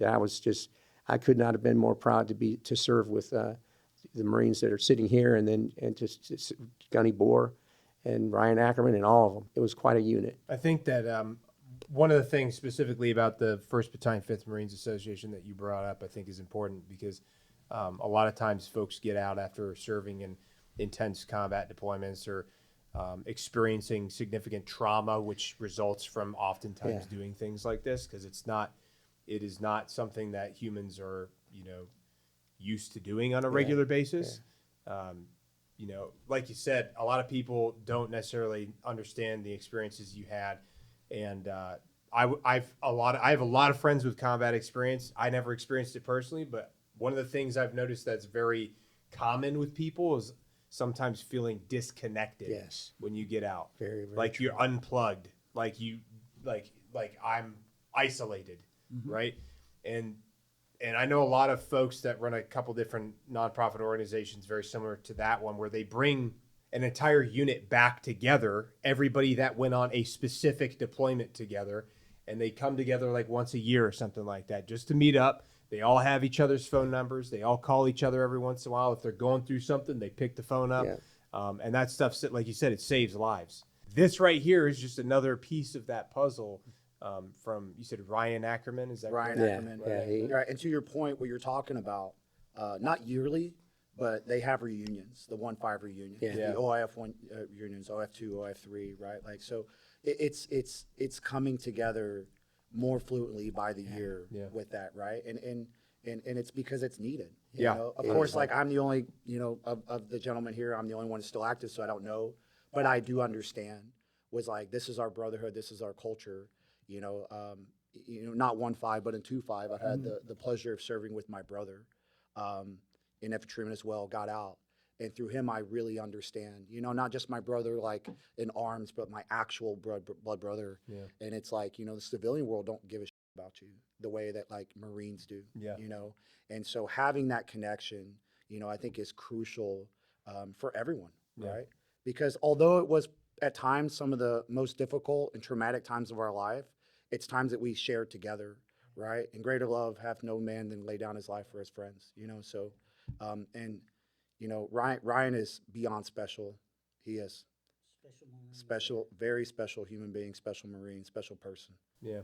But he is who he is in part Of Gunny Boore. to Gunny. Because of Gunny. Gunny, He ended up in taking part. over my spot in company headquarters. Ryan did? Yeah, after I got out, Ryan was working with me. And so, there's a lot of that influence that comes from how to do the job is because Gunny taught us how to do the job. Okay. So he worked with Gunny like He a was little bit he, before. He was in the platoon. He was still in the platoon when we were. We were all together. Was he in your platoon? He was in 3rd platoon. Okay. He was, and then he was wounded, and they moved him to, he needed some Headquarters there. time to heal up. Yeah. And so they moved him to headquarters, and he just excelled there. Right, because what you don't know that you're not going to find in this video was like Ryan's a real smart ass. And I know he's going to see this and laugh. He's a man of many faces, right? Yeah.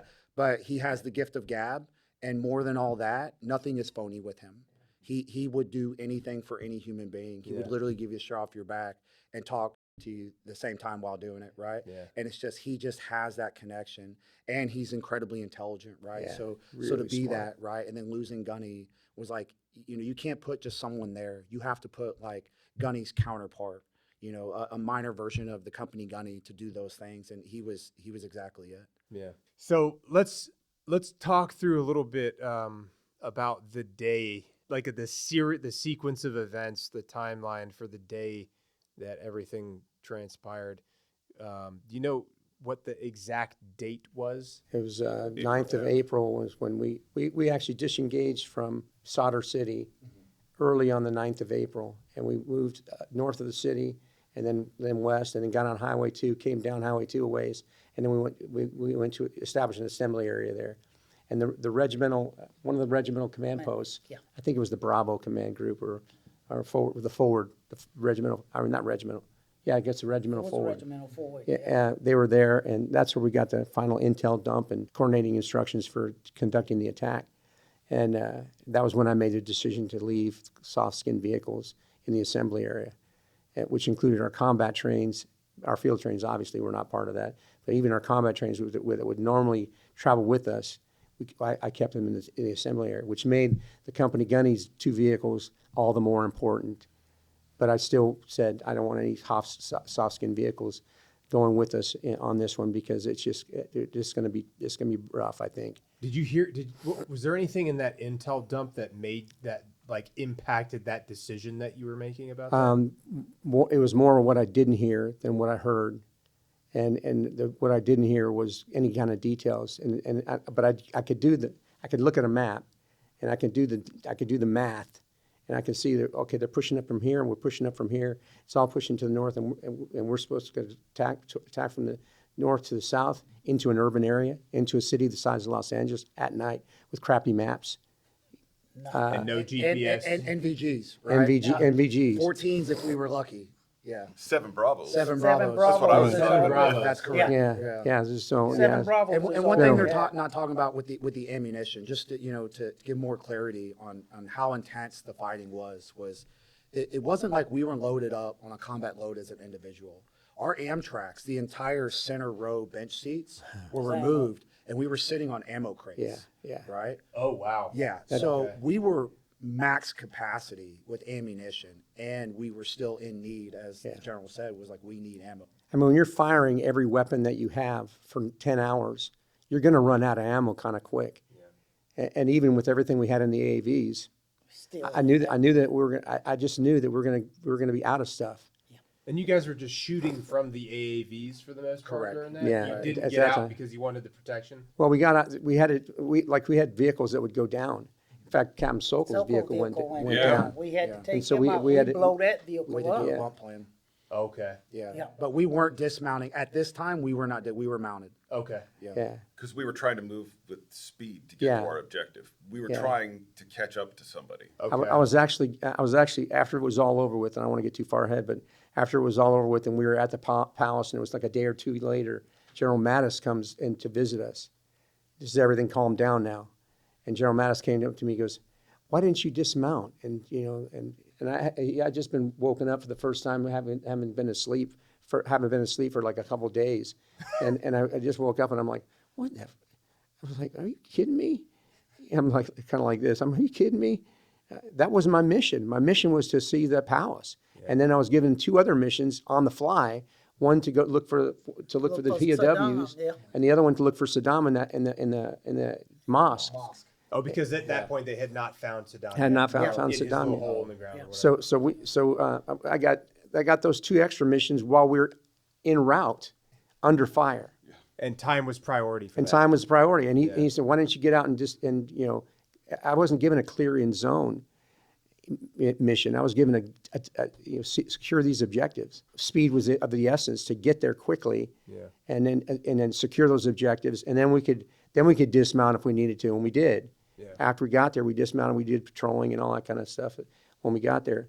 And when I told that to General Mattis, and I think he noticed that I was kind of a little cranky because I was asleep And I was on General Mattis like, I get it. And he smiled and he goes, and it was like he was testing me or something. Yeah. I don't know. He probably wasn't, but he smiled and he goes, "All right, Fred. All right, good."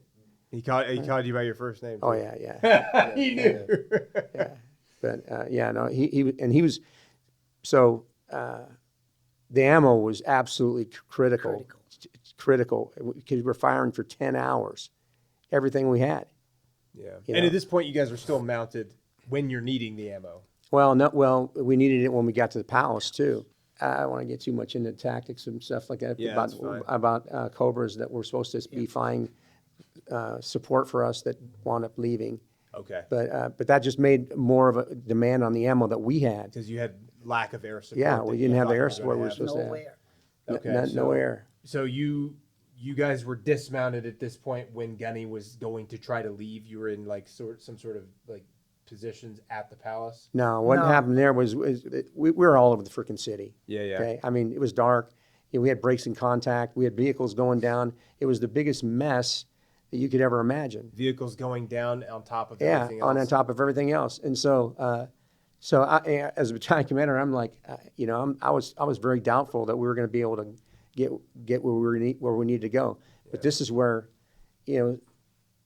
decentralized execution, and where at the smallest unit level, Marines knew what they needed to do, Yeah.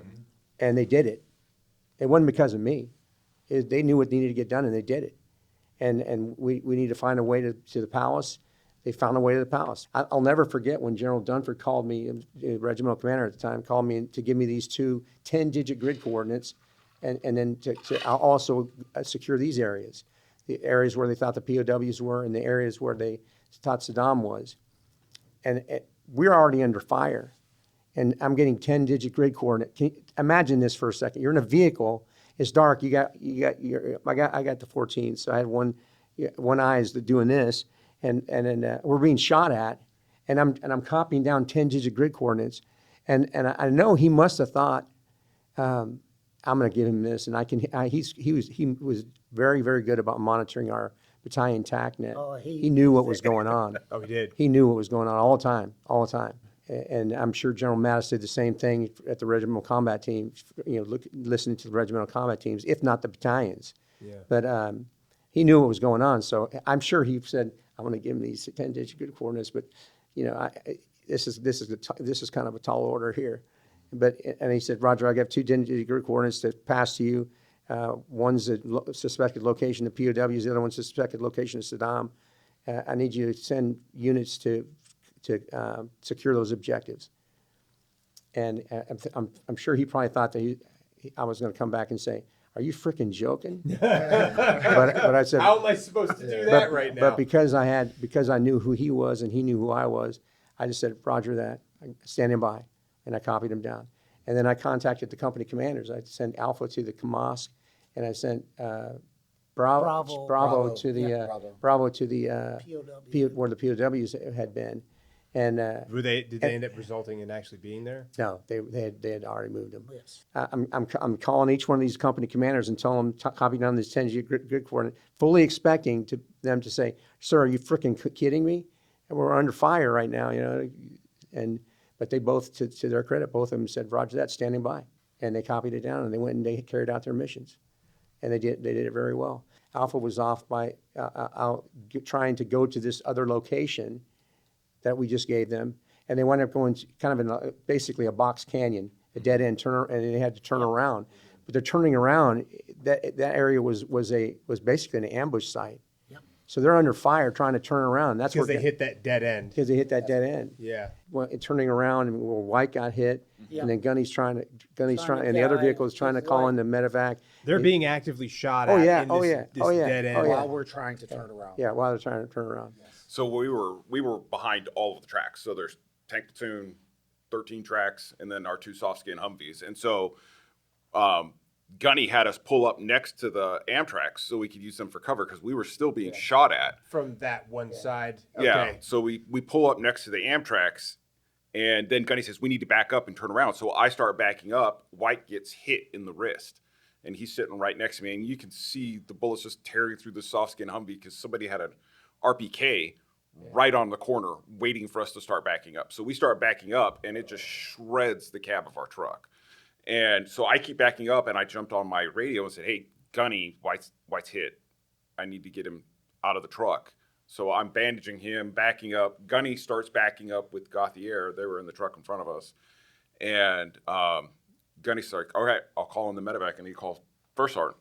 First Sergeant starts communicating with Gunny about getting White help. And at the same time, Gunny's engaging targets off to the side. And that's when he got hit, was as he's backing up. And there was just nothing we could do. Gunny was in the front passenger seat, Yeah. and he was like, what was he? You're getting hit from the left? We were getting hit from the right. Right. Oh, so side. you're getting hit from the right. So he's His side. shooting in out it. the He's window. He's shooting out the shooting. window. And his driver's backing up, and he's Yeah. talking on the radio. He's on the radio. He had his doggone rifle and his pistol shooting at the shooting same damn time. at the same time. And Yeah. when I picked him up, he was like this. Right And, there. and the radio was right there. Radio, everything's still on. Yeah. And you were in the vehicle right behind him, right? And you saw I could see all the rounds all going the through rounds their going truck, through too. their truck. Yeah. Did the firing eventually stop? No.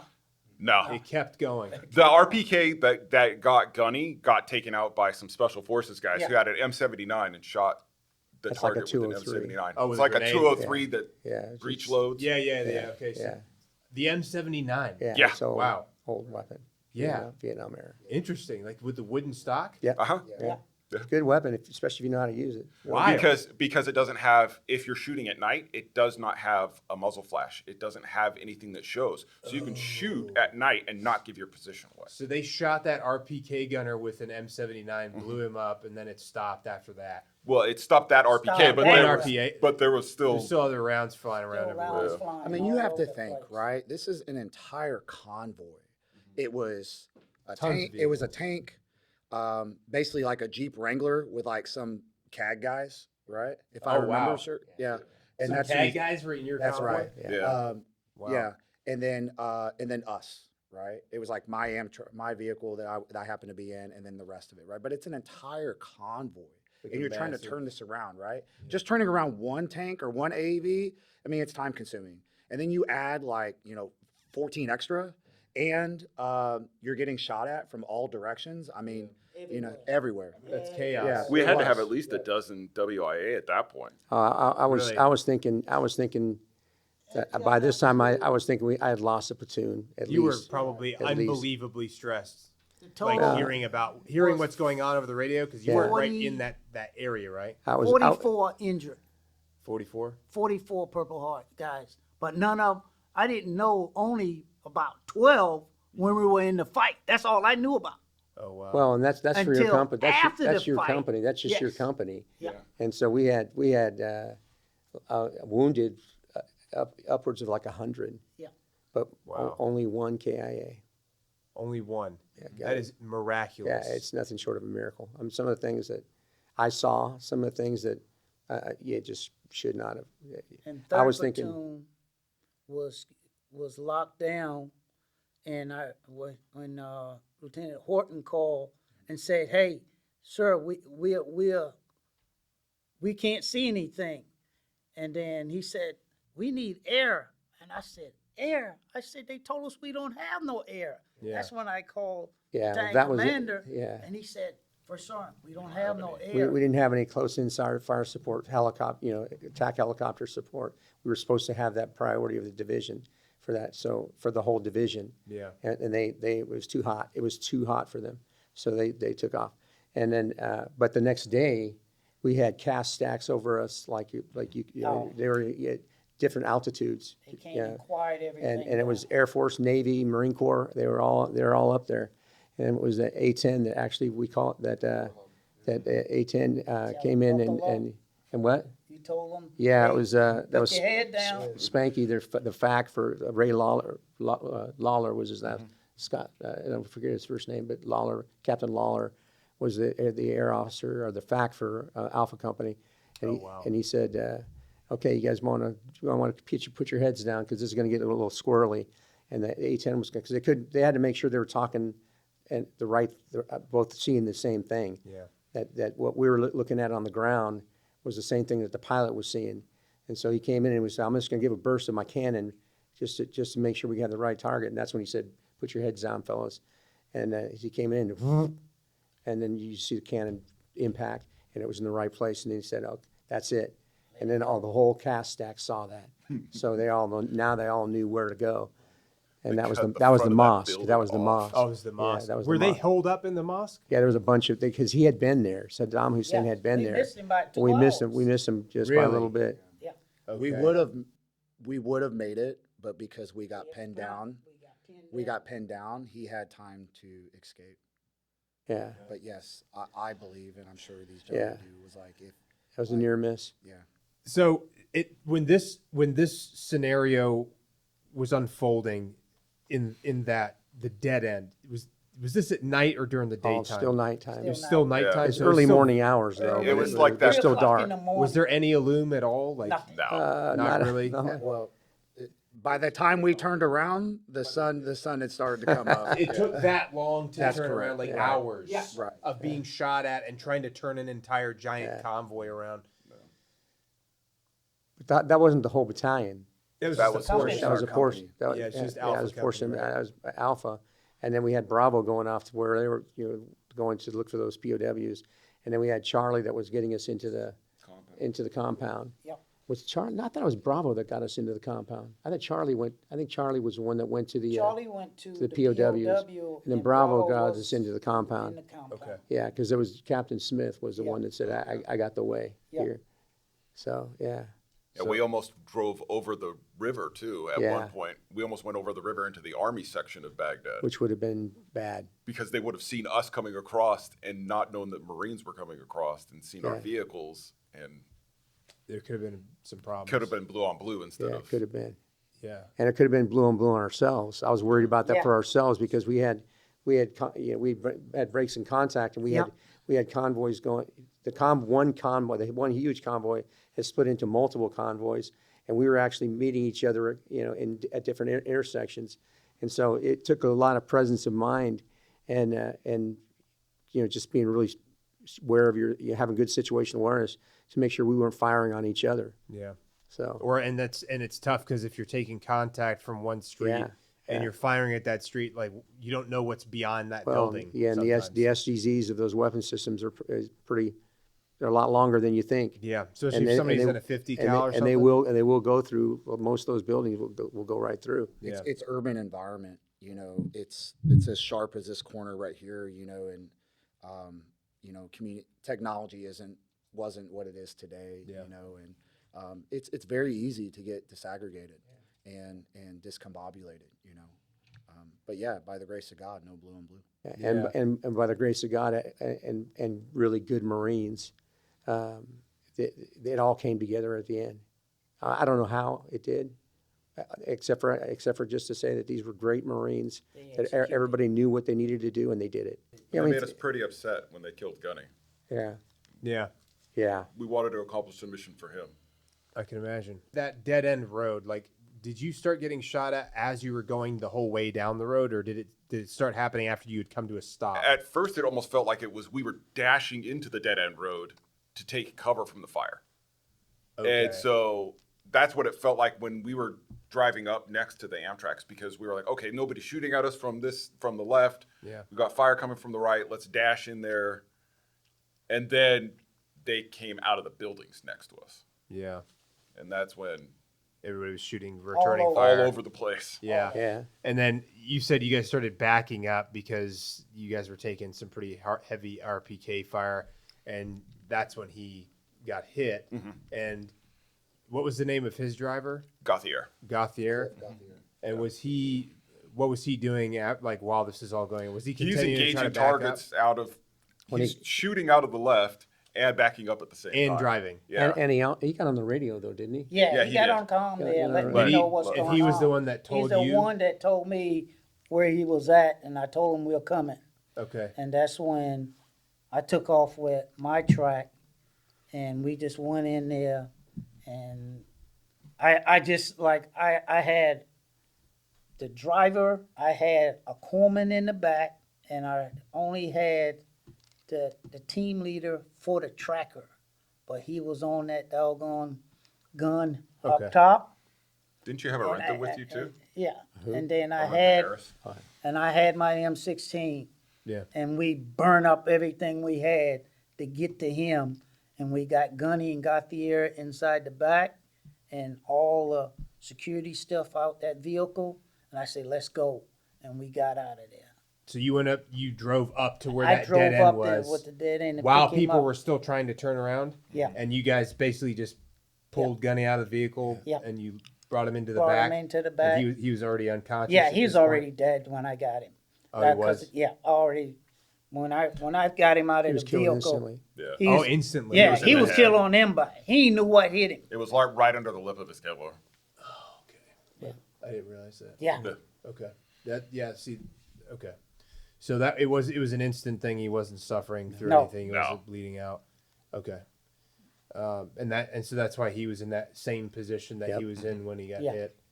And you were told by Gauthier what had happened before you got there, so you already knew what yeah, you were walking already into. knew that He was he, gone. he was gone.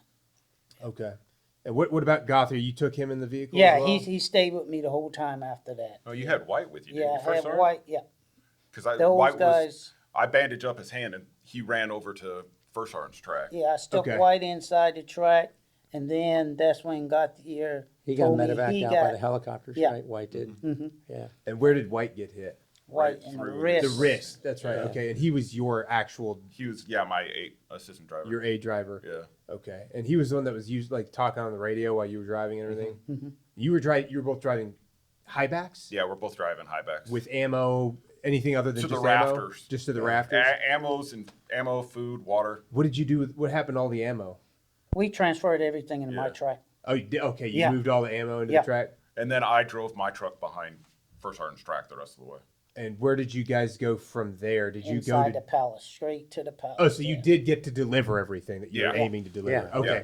So it ultimately got done. It just took a while to get out of there. They didn't go to the mosque. Yeah. They came to the palace because they had a medevac, and then of course they had Gunny. Get Gunny. So you called a medevac into the palace, Yeah. so that that's way you right. could just meet them when you got there. Battalion already had it coming for White, so when the medevac was coming for White at the same time, that's when we just had Gunny. How fast did everybody find out? It went over our company comms. It went quick. It went over Everybody company comms, knew. so everybody knew. I remember Everybody hearing knew. it in the back of the AAV on the spot. Squawk Yeah. box. Was it the squawk box or was it the little black handhelds we had? I heard it on the squawk Yeah, box. it wasn't on the battalion tack though. No, it was on the company tack that and it be- we hit We just because heard. we haven't all I told. heard was Gunny got hit. Yeah. Yeah. Then Right. then I heard And that.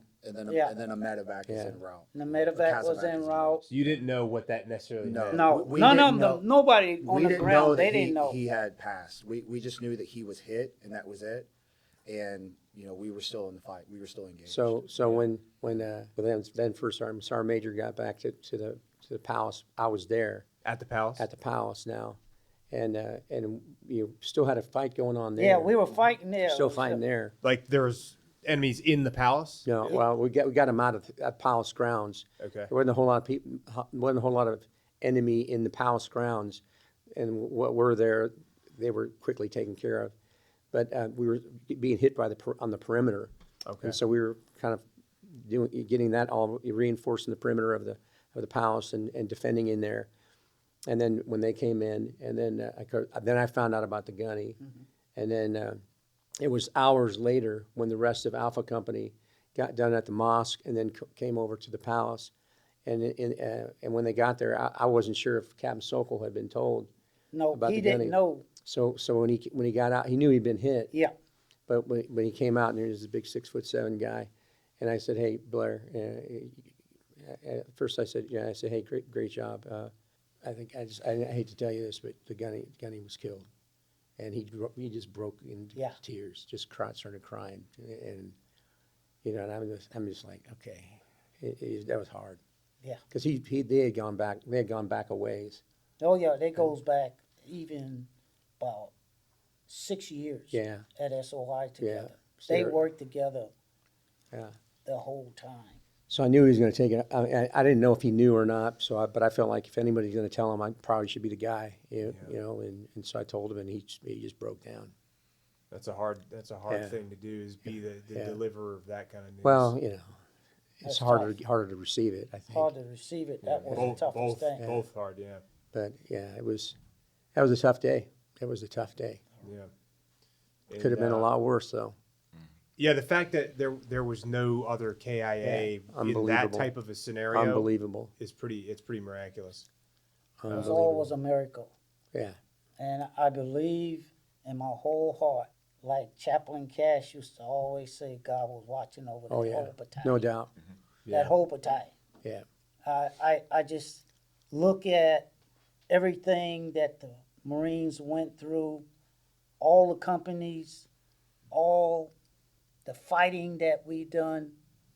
I can't believe we only lost 2 Marines. Yeah. Too much. That's pretty miraculous for a major urban combat, Yeah. you know? And that's the whole war. The whole OIF 1 was 2 Yeah. Marines. Yeah. And they were both from your company. Yep. Yeah, that's pretty miraculous. It was only 2. We had a lot of wounded now. Yeah. A lot of, lot yeah, of wounded. everybody had, what was the majority of the injuries? Was mostly gunshot wounds or? Shrapnel. Shrapnel. I think probably more shrapnel More than gunshot shrapnels wounds. and Okay. But like guys were getting hit in the face with shrapnel. Kid from A Bravo brick, Company. a brick exploding next to their head or something, and so they're getting. Chevron Pepper. from Shevlin Bravo from Bravo Oh Company. man, he lost His- his whole mouth. So he was. Tore his whole mouth. Yeah, he was being medevaced from the Palace compound. I went up there to see the guys that were getting ready to be put on helicopters to be medevaced out, and just put my hand. I want to put my hand on them and just say, "Hey, yeah, we got this. Don't worry about it." Because a lot of them are like, "Hey," I think kind of a mix between, I don't want to leave my guys, Yeah. and I don't want to get on a helicopter. Yeah. with all this stuff going on, because Yeah. these 46 pilots were crazy. They were coming in. I vividly saw an RPG go between the rotors of a 46 as they were pulling out. I mean, it may have been off elevation wise, but from what I saw, it looked like it went right through, right between the rotors. So there may have been an element of, I don't really want to get on helicopters that bad, Yeah. but I think it was more of, I just don't want to leave my guys that are in a fight, and I just put my hand on them and say, "We got this. No worries. You get back, you get well." I came up to Shevlin, and his lower jaw was laying on his chest, which is hard to visualize unless you see it. When you see it, it's pretty messed up. That's a pretty graphic thing. But to I've see. seen him since. He came Yes. in reunion too. Oh, yes, And, he came, but I went to visit him in Balboa when he was at the Naval Hospital down there, and they piece by piece rebuilt his jawbone and then put implants in, and They had it all reconstructed. yeah. And does it look pretty good now? Yeah, it looks Yeah, pretty he good. looks I mean, pretty normal now. Yeah, he looks he- pretty normal. Yeah, You I know, mean, he's you got can some- see the fight. Yeah, he's got in him. some battle scars. You can tell, but Yeah. but That's looks good. They were pretty able to get him kind of like fixed Yeah. back up a little Yeah. bit. Yeah. That's an intense, especially like face injuries is a real tough one. yeah, You that know. was like That a was the roughest one I like a seen. snake when they disengage their jaw. Yeah. To get it, his jaw was completely laying down here. Yeah. His mouth was just wide open. I imagine that Really would hard be to a look at. shocking thing to see for anybody that saw that before he was Yeah. taken out. So, what happened after you guys extracted Gunny? You brought him to the palace. Did you put him on the bird that White flew out on? Yes, yeah. Yeah, we put that him was on one of the bird. few times We put him on the bird once. A few hours later, that's when we got all the platoons and everything back. And I can say that was one time in the whole fight that not just me needed a break, but every Marine in the company just needed time to themselves. Yeah. Because Needed they some quiet. Just quiet. That's That what was we tough. all did. That was Yeah. a tough day. Everybody. I know everybody at my hometown tell me, "Oh man, you're famous. You've been sitting in Saddam Palace." No, I wasn't sitting in Saddam Palace because of that. Yeah. I was sitting in Saddam Palace, laid back like this, just thinking, "Man, I just lost my Gunny." I thought one of the things that was really important was, and that thing that made me feel, I don't want to say good, but it gave me a sense of peace about it, was that Sergeant Major Green was the guy that took charge of the Gunny after he had passed and made sure he was properly taken care of and got him on the bird out of there. I thought there was something meaningful and something heartwarming about that, and that's probably not the right way to describe it, but it made me feel better that he was handled by somebody that cared about him so much. Us old guys, we were the old guys. Yeah. We're older now, but part of what there's a kind of a desire to spare that kind of experience to our Marines as much as we can, and if we can take that on ourselves, and that was what I thought was so good because so important about that was that Sergeant Major he probably would rather maybe somebody else did that. Yeah. But he wasn't going to have that. I'm taking charge. I'm going to make sure he gets on this helicopter. I'm going to go get him from the vehicle. I'm going to take charge of it because I don't necessarily want a bunch of young guys to see him that way, or I don't know. Is that something that That's crossed your mind? basically that's all that been on my mind. I don't want the Marines to see him like I don't this. want my young Marines to see him like this. Yeah, he was trying to save Gauthier and I from having to do it. Yeah, and you didn't see. We saw Gunny in the truck. Okay. And then when he was down, and we were the ones who had to clean They up helped the truck. They helped me clean the truck up and stuff from the Gunny. Yeah. But I just told him, I said, hey, I'm gonna put him on the bird. I'll take care of him. You guys don't worry about that. Okay. I'll take care of that. That's all me and him talked about. Every day, hey, if I get hit, make sure I get back to my wife. That's what we say to each other every day. Don't leave us. Just make sure we take care of one another. Yeah. And that's the way we was. We wanted to make sure that we taught our Marines to take care of one another, no matter where you at. Again, like the culture, it goes back to the culture, like you guys built a culture and he was instrumental in building that culture of like, hey, this is like your family, Yes. Take care of me, make sure that I get back to my blood family when I, if something happens to me, I've never experienced that myself personally. So it's like hard for me to like wrap my head around it. And I'm sure there's a lot of people that probably feel the same way that haven't experienced that stuff, but it's very clear to me, and I'm sure it'll be clear to other people as well, the significance of that period of time and like how much of an impact that would have on somebody in the company that like basically that was like the father figure of Alpha Company.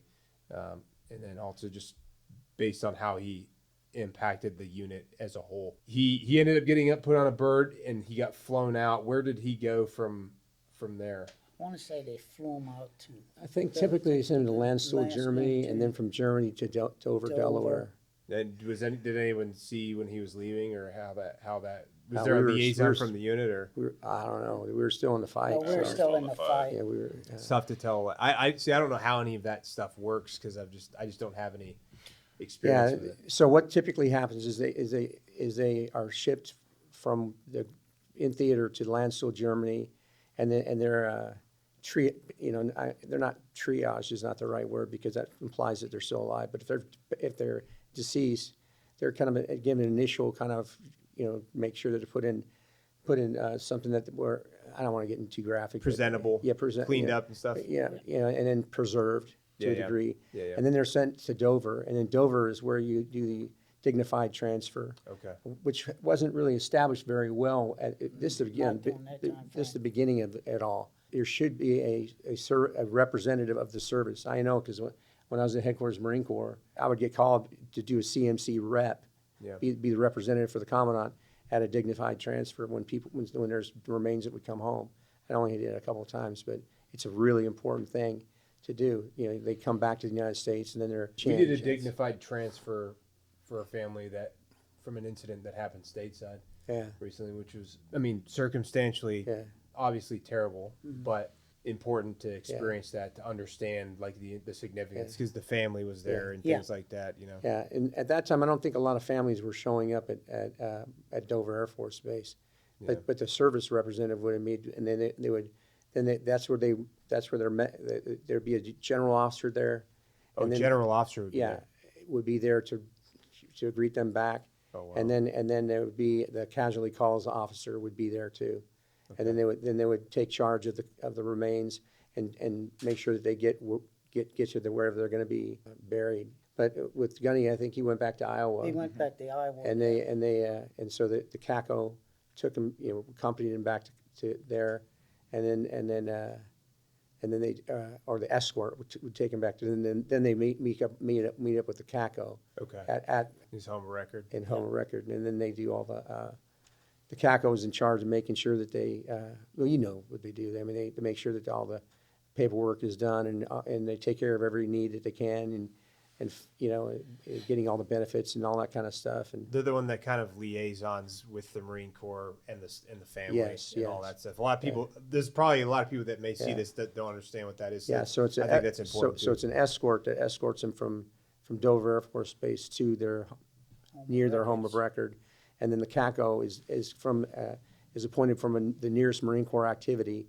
Yeah. That is assigned to do the casualty calls responsibilities. Usually in a location that's like far away from a major base. It's probably an I&I. Yeah, it's typically an I&I, Yeah. because I was on I&I duty for 3 years back in mid to late 90s, and 93 to 96, and I did multiple casualty calls as the I&I there, or myself and my first sergeant. Sergeant, yeah. Yeah. It's quite an experience. I think if done right, it can be the most exhausting thing you ever do. Oh, yes. So I don't want to minimize what the casualty calls officers do. Yeah. Because, and I know in both cases, with Gunny and with Lieutenant Childress, the casualty calls officers, it was tough duty, but they did it well.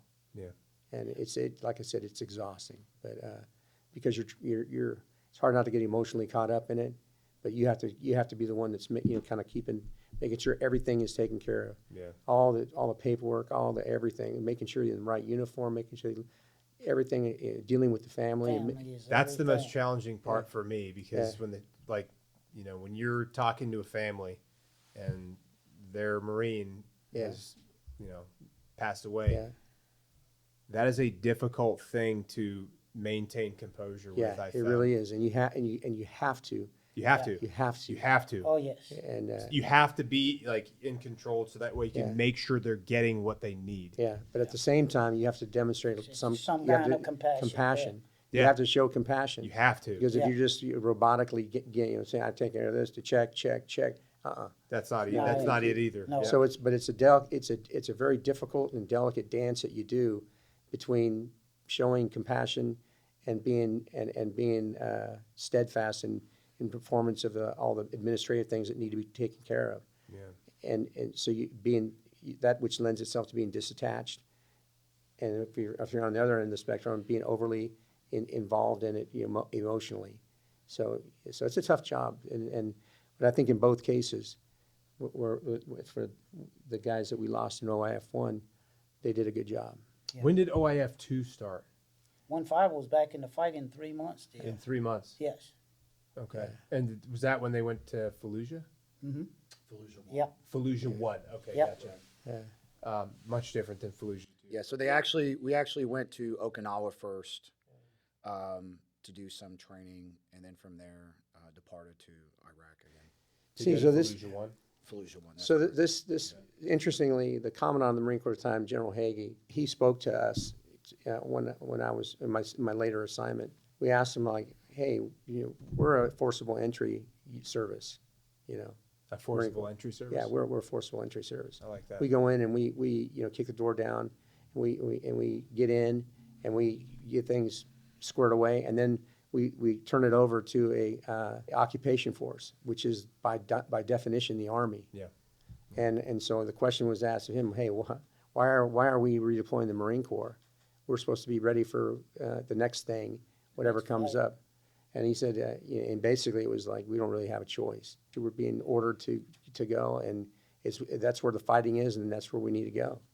So it's hard to disagree with that.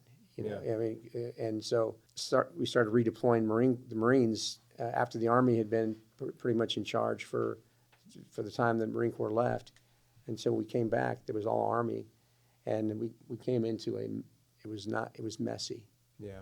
Well, that's when they started, there's a lot more of an insurgency starting to slowly build, and IEDs started becoming more common. Yeah, and not to get into politics or anything like that, but we had the problem with taking down regimes is you have to, you go from phase 3 to phase 4, nation building or whatever.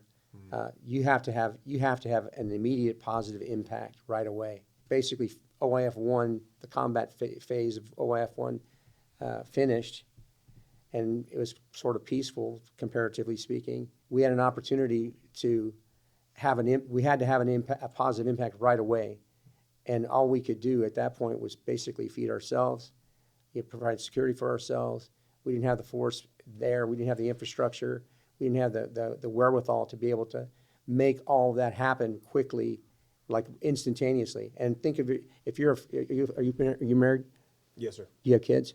No kids. Okay, well, let's just say if you have a kid and you're a father and and your kid's sick or wounded, you're not going to want to hear, hey, we'll be here in a couple months, to get these hospitals going again, get power going. You're not going to want to hear that. Yeah. And so you're going to want to hear that, hey, go here, right here, we'll take care of you. And we didn't really have the capability to do that right away, in my view. During that time when the decisive combat phase ended and before we started getting the flow of stuff in there, that was too long, and understandably so. But that fanned the flames of an insurgency because you had people out there that wished us bad anyway. We had enemies that were there already. And if they're just going to say, hey, look, we just traded a regime that speaks our own language at least with a regime that doesn't speak our language, doesn't share our culture, and hasn't done anything good for us except ruin a lot of our infrastructure. That's the hard thing about, you got to plan for that phase 4, otherwise it's like a dog chasing a car. What do you do when you get it? That's exactly what it felt like. We got the car, what do we do with it now? I will say the one big difference between Iraq and Afghanistan, and this is only because I've never been to Afghanistan, don't know what it looks like there, never been. I have been and seen some places in Iraq, and I've got a few friends that have been in a relatively recent timeline there. I would say that things are better. I think most people could say confidently that the Iraqis are in a good place. Yeah, but it took a long time. It took a long time. It took 20 years. So I do think that they're in a good spot now where they're actually like preventing, the Islamic State from doing things. Well, and they have a some society that semblance of is not in Iraq, in Afghanistan. It's kind of tribal, You got to start with a nation to really to build it. You have to understand what a nation is. Yeah, and so I think to be fair, that's hard stuff. I mean, you break it, you fix it, kind of thing. You come in there and we promise all this stuff, and we delivered, but you have to deliver on a timeline, and then you have to engage in a pretty robust information operations campaign whereby you convince the people that we're here for their good, and they see that through our actions, not just words. They have to see it, and it's really hard to show that right away because we're limited in our ability to project that kind of infrastructure support and all that kind of thing that we needed to have like right away. It needed to be on the ground in Kuwait, ready to flow into Iraq the second the shooting stopped. And of course, then you also have to make sure that the shooting actually stops. You start deploying in a lot of non-combatants to help, and they come under fire. You got a whole different kettle of fish. You got to deal with. Real quick, I want to read off. I did find a thing earlier, just to kind of provide a little bit more context on some of Jeffrey Boore, Gunnery Sergeant Boor's background, just because we touched on it a little bit, but I wanted to make sure that we added this in. So, like you guys said, he grew up in a small farm town in a place called Ossian, Iowa. Is that how you pronounce it? Ossian? Yeah, I think so. I don't know. I'm not sure. I think it's Ossian, Iowa. He was a quiet kid who liked horses. He enjoyed hunting and fishing. Did a little bit of calf roping. So he was definitely an outdoor cowboy, Midwestern, grew up working hard, probably working with his hands, blue collar guy. Later, as an Army Ranger and then Marine, he parachuted into Grenada, helped oust Panamanian dictator Manuel Noriega, served in the Gulf War, and trained for urban combat by rappelling out of helicopters and learning to float with his hands and feet tied. He was 39 years old when he died. I'm 39 years old. That's crazy. I don't feel that old. Yeah. But he was like dad. Yep. You know, 39 years old when he passed away in a 7-hour gun battle in front of that mosque. I don't know where the 7 hours at the mosque. Yes, sir. Yeah, that sounds about right. Yeah. But there's about 3 more hours everywhere else. Total, there was, I believe, a little over 10 Yeah, hours, but yeah. at the mosque itself, again, you know, the assumption is we fought as hard because we thought Saddam was there. Yeah. And I mean, I'm sure when they extracted it, they weren't like, hey, we're leaving. You know, it was like, hey, this is a stronghold. You're going to die here kind of thing. Yeah. And that's the enemy that we faced. I mean, they were very willing to die where they were. They were ready. Oh, yeah. Yeah. And that's why it was so intense. Well, a lot of those guys that you were probably fighting were probably Baathists. Yeah, like That's right, actual, like real diehard Baathists. A lot of them were Syrians too. Syrians? Well, there's a lot of Baathists in Syria too because of Assad. Because Assad was a Baathist Yeah, guy yeah. too, and so was his whole family and his regime. Very interesting. A lot of people don't understand. If you have time, look up the Baathists so you have a better understanding of what we're talking about. But anyway, back to a little bit of his background still. His wife Lori was also a native Iowan. She learned of his death from Marine officials as she was driving from California to Iowa to visit her parents. The couple had no children, although he had planned to adopt his cousins, like you said earlier. Nieces. Apologies. His brother Richard, who is in the Army Reserves, is scheduled to deploy to the Persian Gulf in May. That sounds like that was something that happened previously. So his brother was in the Army. Bottom line is that hopefully that'll give people a little bit more context on like his experiences. Did a ton of stuff. I mean, he literally helped oust Manuel Noriega, jumped into Grenada, served in the Gulf War, and then deployed to Operation Iraqi Freedom 1. Dedicated his whole life's work to the craft of soldiering, of warfighting.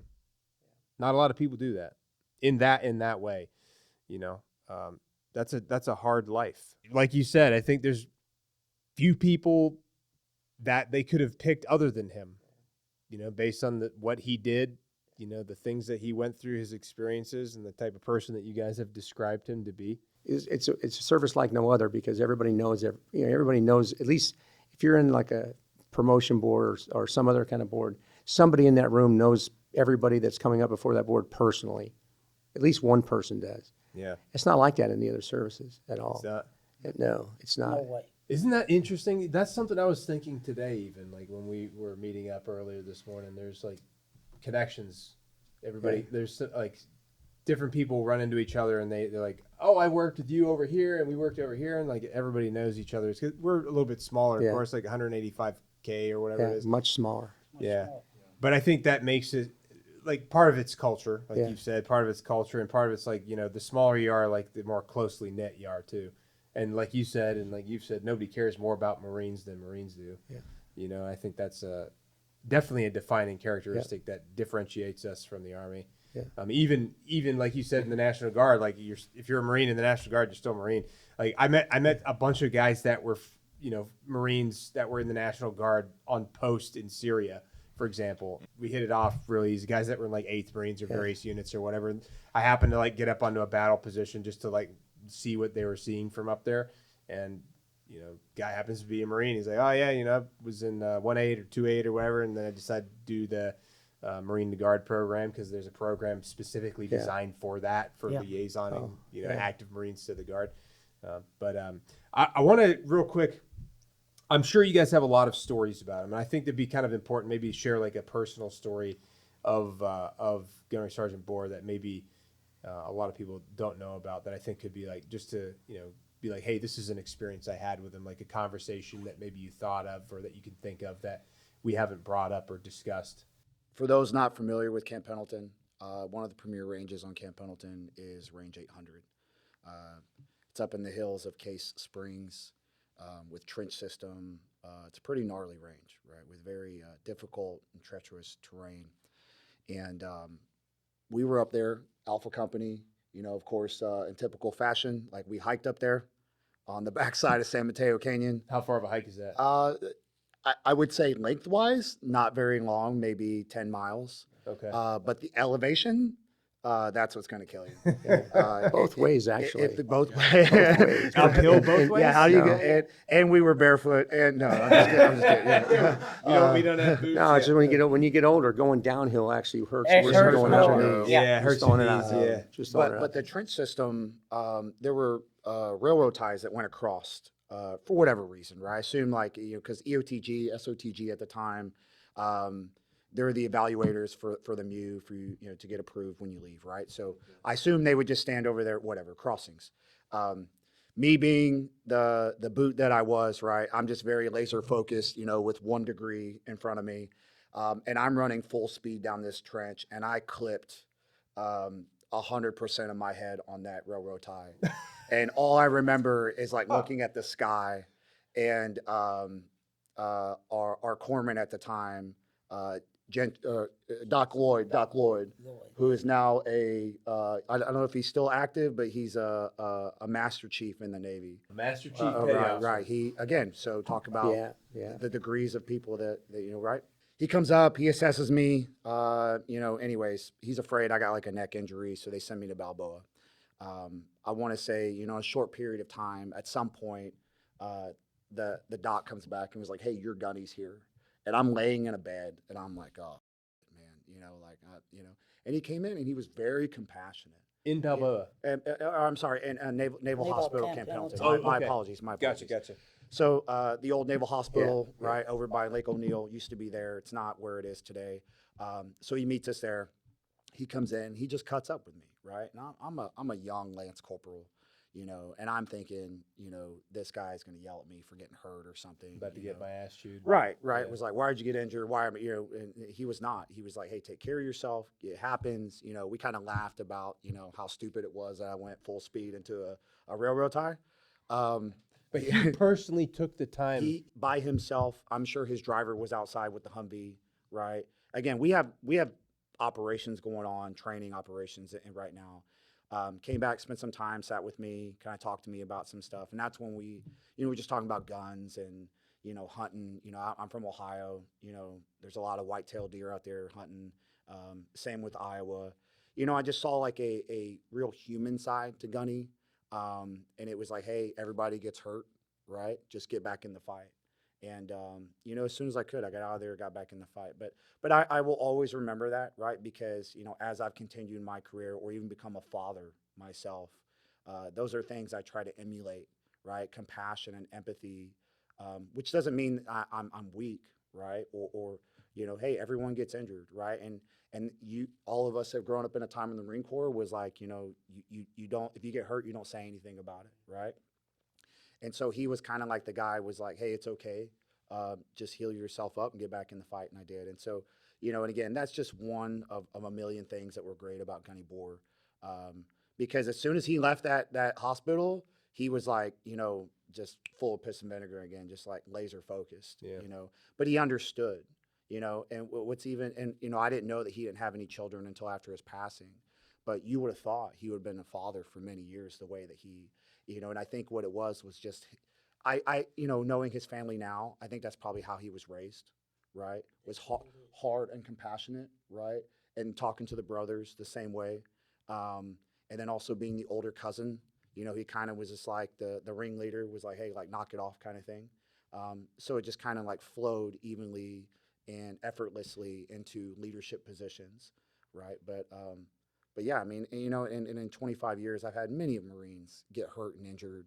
And, some of them are lingering, right? But most of them were like legitimately injured and they feel bad. And that's the crazy thing about it. They feel bad. I felt bad about getting hurt and I felt stupid, right? It was like, I can't believe I did that. And he just kind of laughed and was like, hey, like you're young, it happens, And so I say that because that has really helped me as a leader in the Marine Corps and even as a father, right? Was like, hey, just get back up. It's okay, right? We'll laugh it off. And then, the last thing was like, that's when he was telling me about the gunner program, right? He was talking about because I had asked him, I go, hey, who's the guy in the battalion that you walk around with that has like a red and silver bar and, it looks like I was like, looks like a pineapple. He just kind of laughed, right? He's like, oh, that's the gunner, right? And just, small world was like, when I was the BLT gunner for 2-4 over 2 decades later, that gunner that was our gunner in 1-5, he was my liaison when I got to Indo-PACOM, and he helped me. And so it's just, talk about the degrees of separation, right? So small in the Marine Corps. And we also had a drink and had a laugh about Gunny and, the whole thing. But yeah, for that, I'm forever grateful. And, again, I am who I am because of the people I've had in my life, yourself in the Marine Corps, and Gunny being one of them. I would say Gunny just inspired me, just his personality, his calmness, and just, he was brilliant. When, like the general said earlier, if he had something to say, he didn't bite his tongue about it. He was a straight shooter. Straight shooter. He even will come to me, hey, First Sergeant, I know so-and-so should be coming to see you and the captain for NJP, but do you think we can just figure a way, another way we can do this one? I said, you know what, Gunny? He said, yeah, I think I'm going to talk to the CEO about this one. I'm going to talk to the CEO. I said, nobody got a DUI. Nobody was on drugs. I think we can fix that one.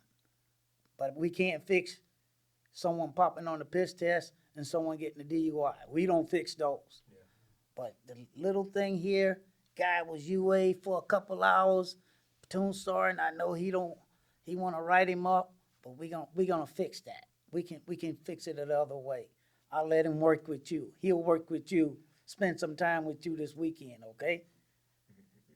He would spend time over his weekends and try to mentor people. He would come in on Saturday and spend a couple hours with that young warrior and tell him, hey, I just went to bat for you to the First Sergeant and the CO. You can't let me down. Sometimes I wonder, throughout this conversation, sometimes I've thought to myself, I wonder maybe if because he didn't have any children of his own that it became that all of the Marines were his That's the way it was. Yeah. That's the way it was. Yeah. It's no other way. That's the way that we looked at the young Marines. Yeah. Because we were the older guys in the company, and that's all we looked at. Yeah. Hey, we got to take care of our young men. Yeah. We got to take care of we didn't call them kids, our young Marines. Yeah. And that's the way we look at it. But it's like your children. Yeah. It's our children. Yeah. That's the truth. And that's what we wanted. We want to mentor them. They can be successful. I used to call him Little Gunny sometimes. Hey, little Gunny, come here. And he'll look at me. First of all, why you call me Little Gunny? I say, I need you to go and take care of this. You know what Gunny would want you to do, right? Yeah, I got it, First Sergeant. And he'll go and do it because he know exactly what I mean by, hey, what Gunny want done. Yeah. And he'll go and take care of it. How about you? I know you spent a lot of time with him, so you probably got a ton of stories of experiences you had with him. I would have to say that some of my favorite experiences were driving in a Humvee with him at the same time. Yeah. Because it's the time that you didn't hear this, sir. He took his Kevlar off while we were driving around in the Humvee. Where is this located? What country are we in? We're just in Camp Pendleton. Okay. So just doing training ops or whatever. And he'd take his Kevlar off and we'd chat like a father and a son would chat, just driving around in the trucks. I did the same thing with Sergeant Major Green. Yeah. But I can remember his ability to just mentor me that way. There were things that were going on in my life that were really hard. I was separated from my wife, who became my ex-wife at that time that Gunny was the company Gunny. And so I was living in the barracks, but I had a kid, and my future ex-wife was having another baby, and it's just all the things in life that are going on. And he's like, Bonner, all that matters is that we do PT in the morning, you get done what I need you to get done, and if you need time to go and do something, go do it. Take care of it. You can do what you need to do as long as you can accomplish the mission first, and it doesn't become a detriment to the other Marines. The fact that he would come in on Saturdays and PT with me because, I was always about 15 pounds over the weight limit for my height. And so Gunny would just come PT with me. And I would never imagine that a person who was Gunny had to be like 6 to 8 inches shorter than me. He was not a tall man. Yeah. About He 5'4", he made 5'5". He's like 5'5"? No, Yeah. he was taller than that one. I think he was 5'5" or 5'6". He about or- 5'4", 5'5". He was short. Cause I was like, I'm still 5'8", but I'm like, man, they made me. I look like a giant over him sometime when we talking.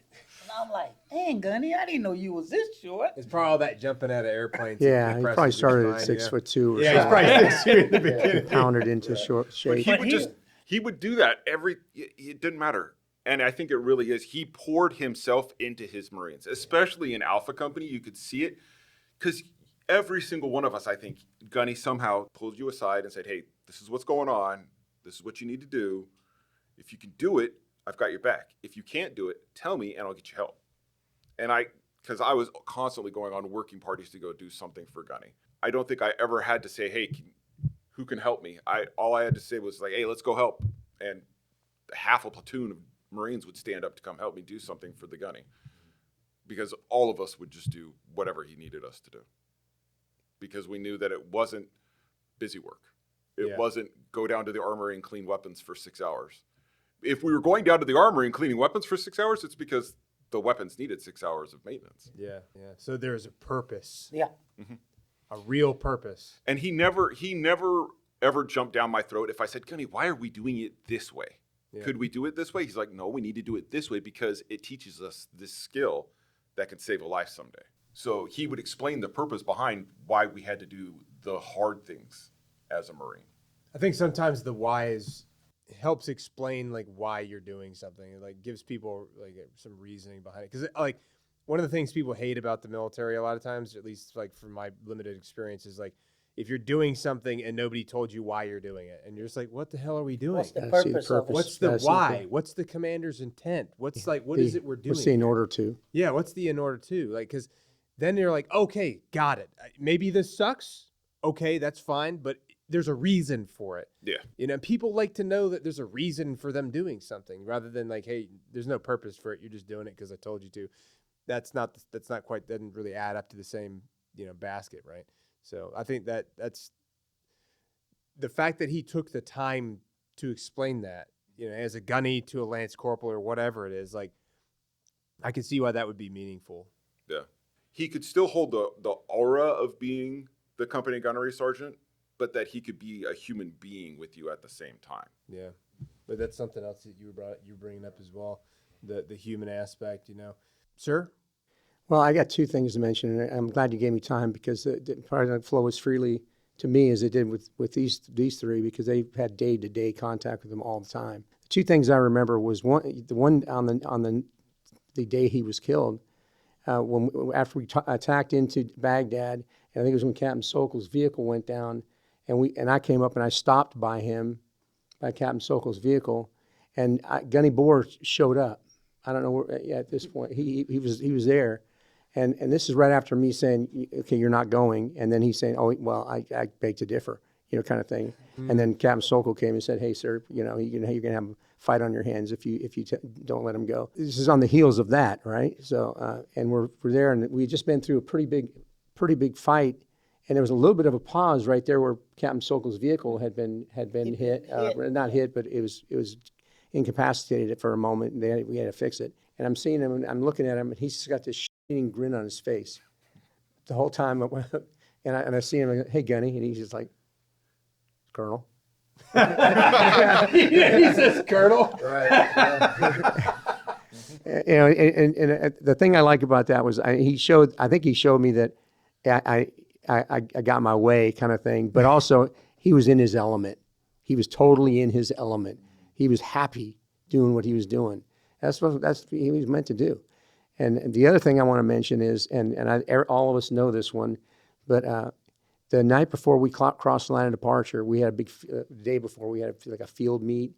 We're out there doing Tug of wars and stuff like that. And it was really a means to kind of blow off some steam because we've been, in the desert up there in Kuwait, northern deserts of Kuwait for a while, and it was kind of wearing thin a little bit. We're trying to keep sharp and all that, but at the same time, it was just day in, day out. And so we decided to have this field meet. This is when the pizza, I think, showed up, right? Yes, sir. Yeah, I didn't. Oh, okay. Field meet, pizza, all Yeah, that. Yeah, and then Well, and then, Line of departure right after. well, yeah. but that evening they had a talent show.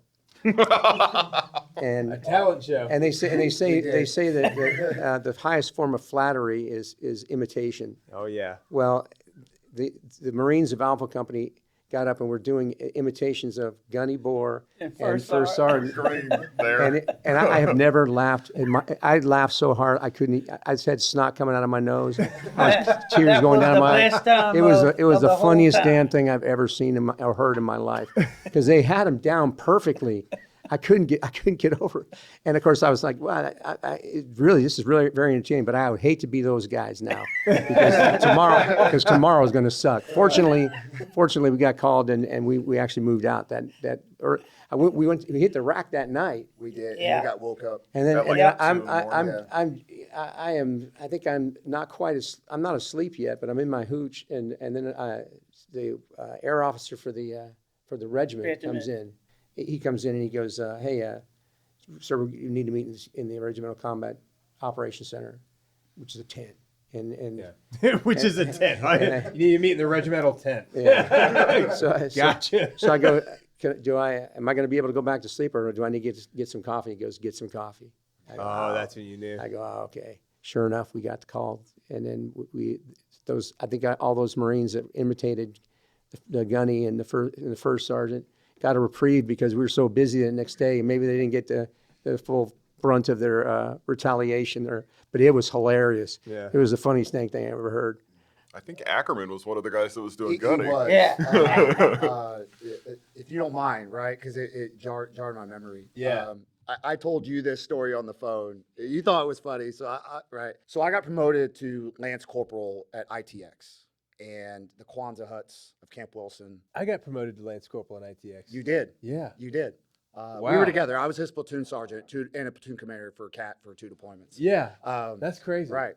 So I find out it's last minute. We're literally about to push out to range 400, 410 Alpha, whatever we're doing, right? I'm a young guy again. My degrees are 1 degree where I'm going, right? Go that way. Yeah. And don't hit a railroad tie.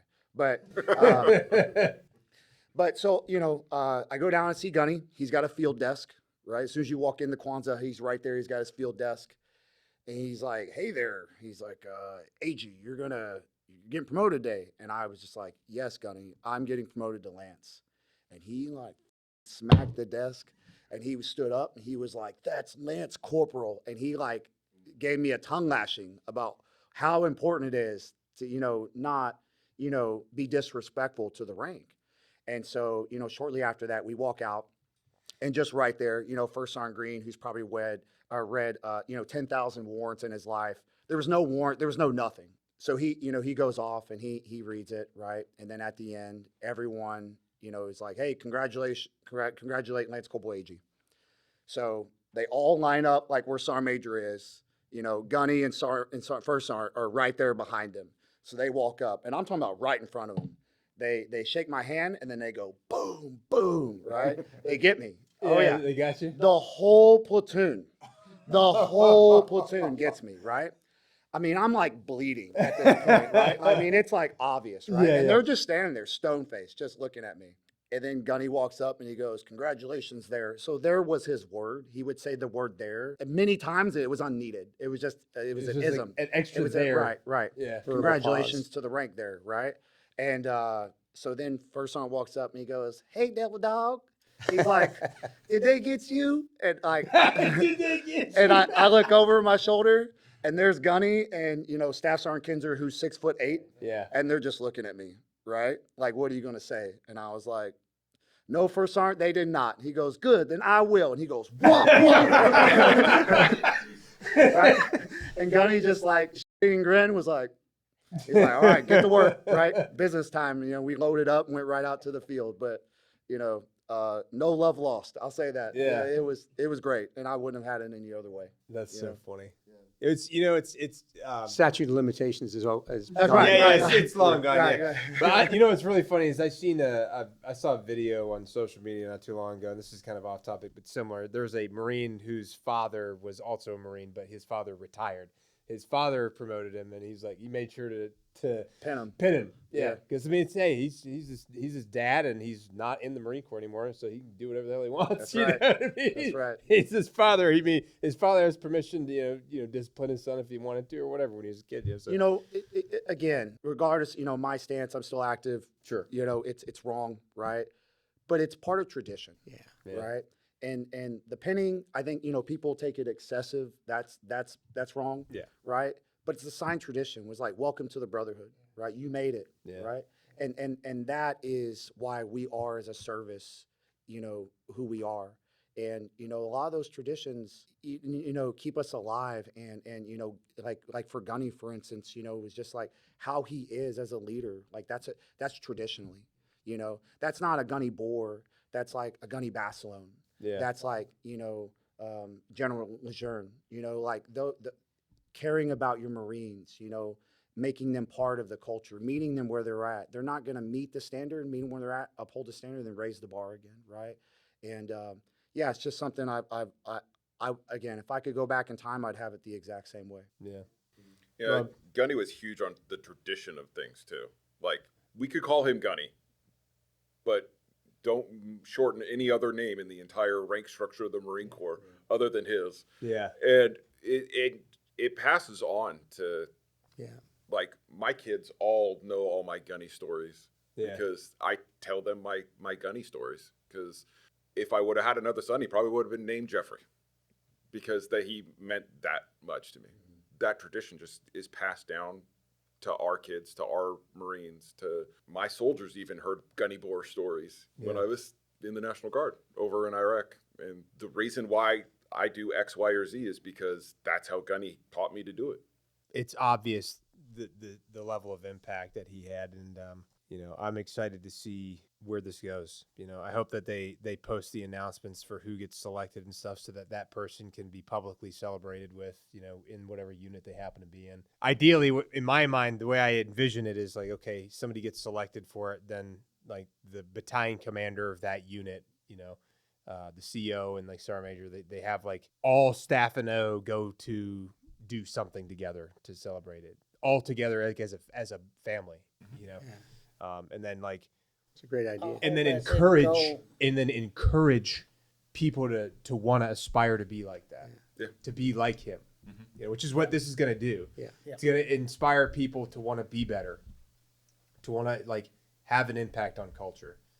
Yeah, but that whole unit's not going to be able to go to the ground awards dinner. I mean, some will. Maybe not to the ground awards dinner, but like, hey, even But they if have they their own can't thing. go, I think that's a great I idea. their own think- thing Their own separately. thing. I Like, think they will have something. a big I deal. wish that unit will have something separate after they get back. I know that I got awarded a few things at the Marine Corps, at higher headquarters, at headquarters of Marine Corps, but at the battalion level, we had a formation and recognized them.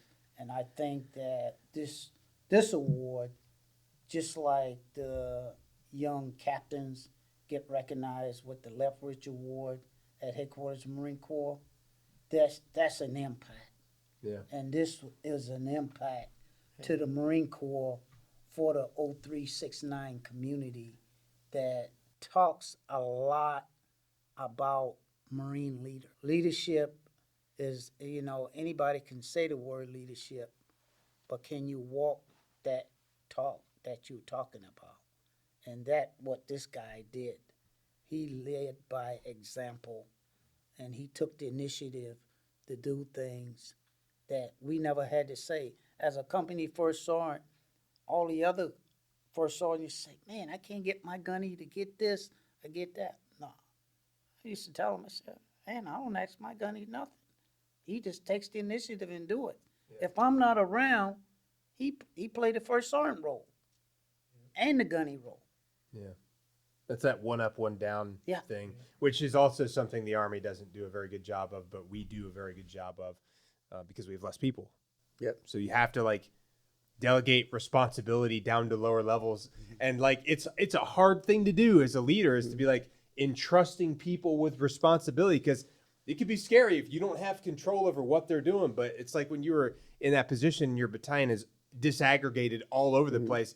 You're probably like, oh my God, dude. Like, And I know that you trusted that they were going to do the right thing and that they had it. But man, that is a tough thing to do. It's difficult just to be able to let go of control. But it's the only way to build a good unit, because Yeah. if it doesn't rest with one person Yeah. at all, no way. It can't. It can't. Yeah. No one's that good. Number one, no one has that many hours in the day. No one can service all those targets. They just can't. And so the only way you can do is by setting conditions, setting the conditions for everybody to be able to do their job, and then when in the absence of any orders or specific orders, be able to know what needs to get done and do it. Yeah. So I mean, that's the sign of a good leader, and that's what I think that's what the atmosphere he created there. And so what this award's doing, I think, is celebrating those standards, celebrating that character of what it means to be a good infantry unit leader, an exceptional infantry unit leader. So again, I think they got it right. Yeah, I think And so. I'm looking forward to. I'm gonna come hell or high water. I'll be there when they at that awards dinner. I know it's gonna be in freaking Washington D.C. and I vowed never to go back. But I will make an exception. Yeah. Depending on when this comes out, just for people to know, I know that commanders need to submit their nominations no later than the 27th of February, 2026. So that's next month. That's kind of what I like about it too, is the level that the award is at. It's a company gunnery sergeant. It's a platoon sergeant. Those are the people who set up that culture that May Gunny set up. 20th. May 20th. May 20th. Yeah, fixing to say. Yeah, or a section leader, but somebody that is in an infantry unit leader position. Yeah. And that's something that this is the first time that this has been done. This is the first year of this thing. Yeah. So I think this is really, this is one of the things that separates us from other people. It's it is. having these types of things that highlight leadership, that highlight culture, that highlight and elevate other people and encourage other people to be better. Yeah. And those people that set the bar at a certain height, and then they don't demand, but they inspire people. Because I want to make sure I don't let that guy down, like you said. Like, that's the best leaders I've ever met in the Marine Corps are people that I did not want to let down. Yeah. Not because I was afraid of them, Yep. but because I want them to know they can rely on me. Like, no matter what. And that, I think that is again, goes back to culture. Yep. And that's powerful stuff. So we have to be careful about the traditions that we throw out with, it's kind of like throwing the baby out with the bathwater. Yeah. We have to be, some of those traditions, to what you're talking about, Gunner, they kind of define the culture, or at least underpin the culture. Yeah. And we've got to make sure we hang on to some of those. Yeah, some people take them to extremes, and when that happens, we deal with them. Yeah. Yeah. We deal with those. Yeah. But to just say, oh, not cool, and even though it's part of our culture and not cool, and we're gonna divest ourselves of all that stuff, it thins out our culture over time, I think. Yeah. And so we have to, we've just gone through a long period of being overly focused on political correctness, of DEI or whatever you want to call it, is the things that weren't really important to us or central to our being prepared for combat. That's what we do. Yeah. That's what our purpose for existing is to fight and win. Yeah. It's not anything else. And so if we're doing things that are peeling away at the culture that feeds that ability, then we need to make sure that we do that in a thoughtful way. Because if we don't do it in a thoughtful way, we lose what's Lose a special lot about of- the Marine Corps. Yeah. Lose it. Yeah, I agree. I think you're 100% spot on. The Marine Corps' purpose is to fight and win wars. That's the reason it exists. There's other stuff that ancillary things, but ultimately that's the whole purpose behind it. And it's not to necessarily do the nation building stuff, but it's that forcible entry tool like you're talking about, which I think is a great euphemism, a forcible entry tool. I've never heard it put that way before, but I don't think I invented that at all. no, but it felt like it was like it just you came up with it off the top of your head.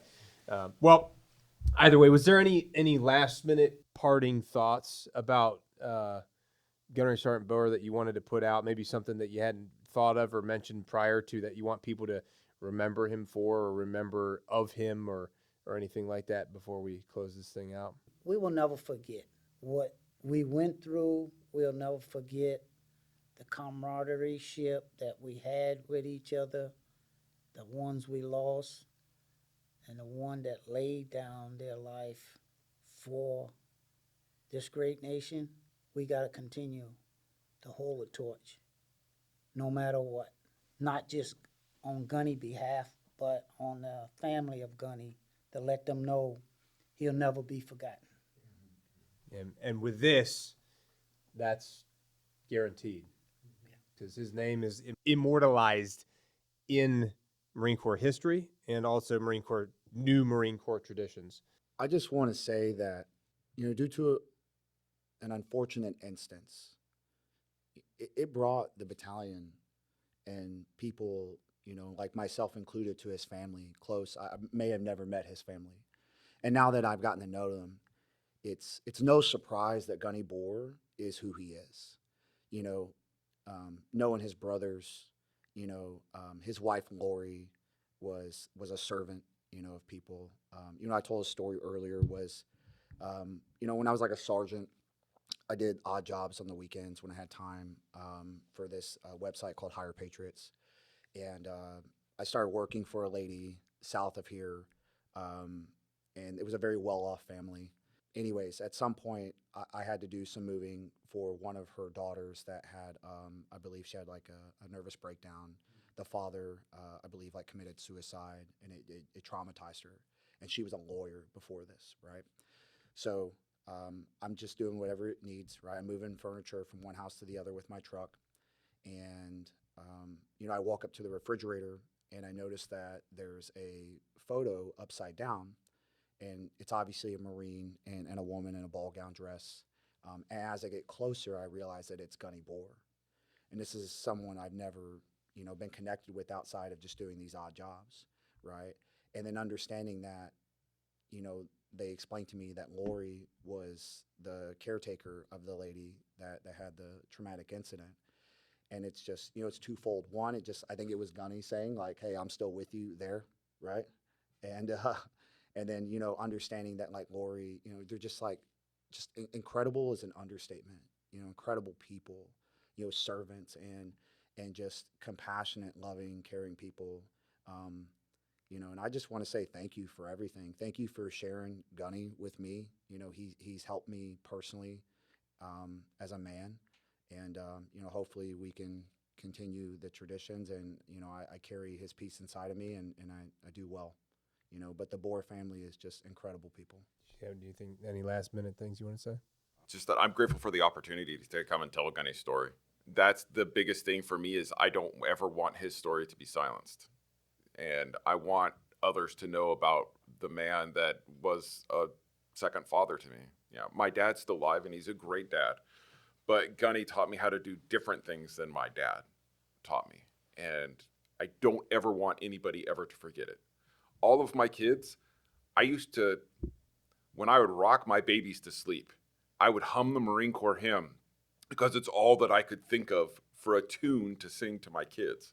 So they've all fallen asleep to the Marine Corps hymn, and they know Gunny stories, and they know how to get yelled at in Arabic, because that's what I do. But I'm grateful that I have the opportunity to tell his story and for other people to hear his story. Because I love telling the story when we're together as a unit. When we go to reunions, it's great. I love telling Gunny stories because everybody's got a Gunny story. Yeah.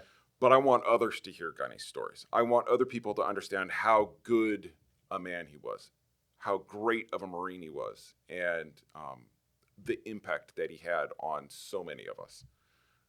And I'm grateful that we had the opportunity to talk with you today. It's going to get his story out there more, and it'll go, hopefully anybody who gets that award in the future is going to see something like this where it talks about Gunny, so they can understand why it's important that they have that award that's named after him. Yeah, understanding the significance is, I think that's going to be, I think they'll understand a little bit more about the significance of the award. And obviously, like, I'm grateful that you guys are all allowing me to be a part of this. And like, I'm happy to be able to enable this to happen. Because this is obviously very important. Like, Gunny was obviously very important to a lot of people. And I agree, like, these stories need to be shared and passed down. And what better way to do that other than like immortalizing it out in the ether for people to listen to and hopefully find, and maybe they'll hear a story that they can relate to. Maybe they hear a story that inspires them to be a better person or to be more compassionate leader, or, things like that. So I think this is for sure going to be very valuable to a lot of people, I think. And I'm just grateful that I was able to have this opportunity to be here and be a part of this. And sir, I want to make sure we provide you one more chance for a. Well, I can't add anything to what was just said by the gunner, the sergeant major, and Liam Bonner here. I can't really add much to that, but I will say that I thank you for setting this up, and thanks Tim for helping out here, and Gunner, thank you very much. It is important to tell the stories and keep them alive. That's how you keep people's memory alive, by telling their stories. And I'm really thankful for the opportunity that's been given to name this award after Gunny Boore. It's important, and it's justified. I think it's a great idea, and I think we got it right. And then lastly, I'd just like to say it was an honor to have served with him and to know him. It really was. It was my honor to serve and know him, like it is the honor that served with all the Marines of 1-5 here on 1-5 day. But it was an opportunity of a lifetime. Make peace or die. Hoorah. Yeah. And with that, gentlemen, thank you again for coming and doing this. It was an honor to be able to be here and hear the stories about who this man was. And I hope that all of you out there find something of value that you can gain from this and pass on to somebody else. I think many of you will. Glad I was able to come out to California to meet all of you. Thank you. So again, thank you so much for doing this, and Godspeed.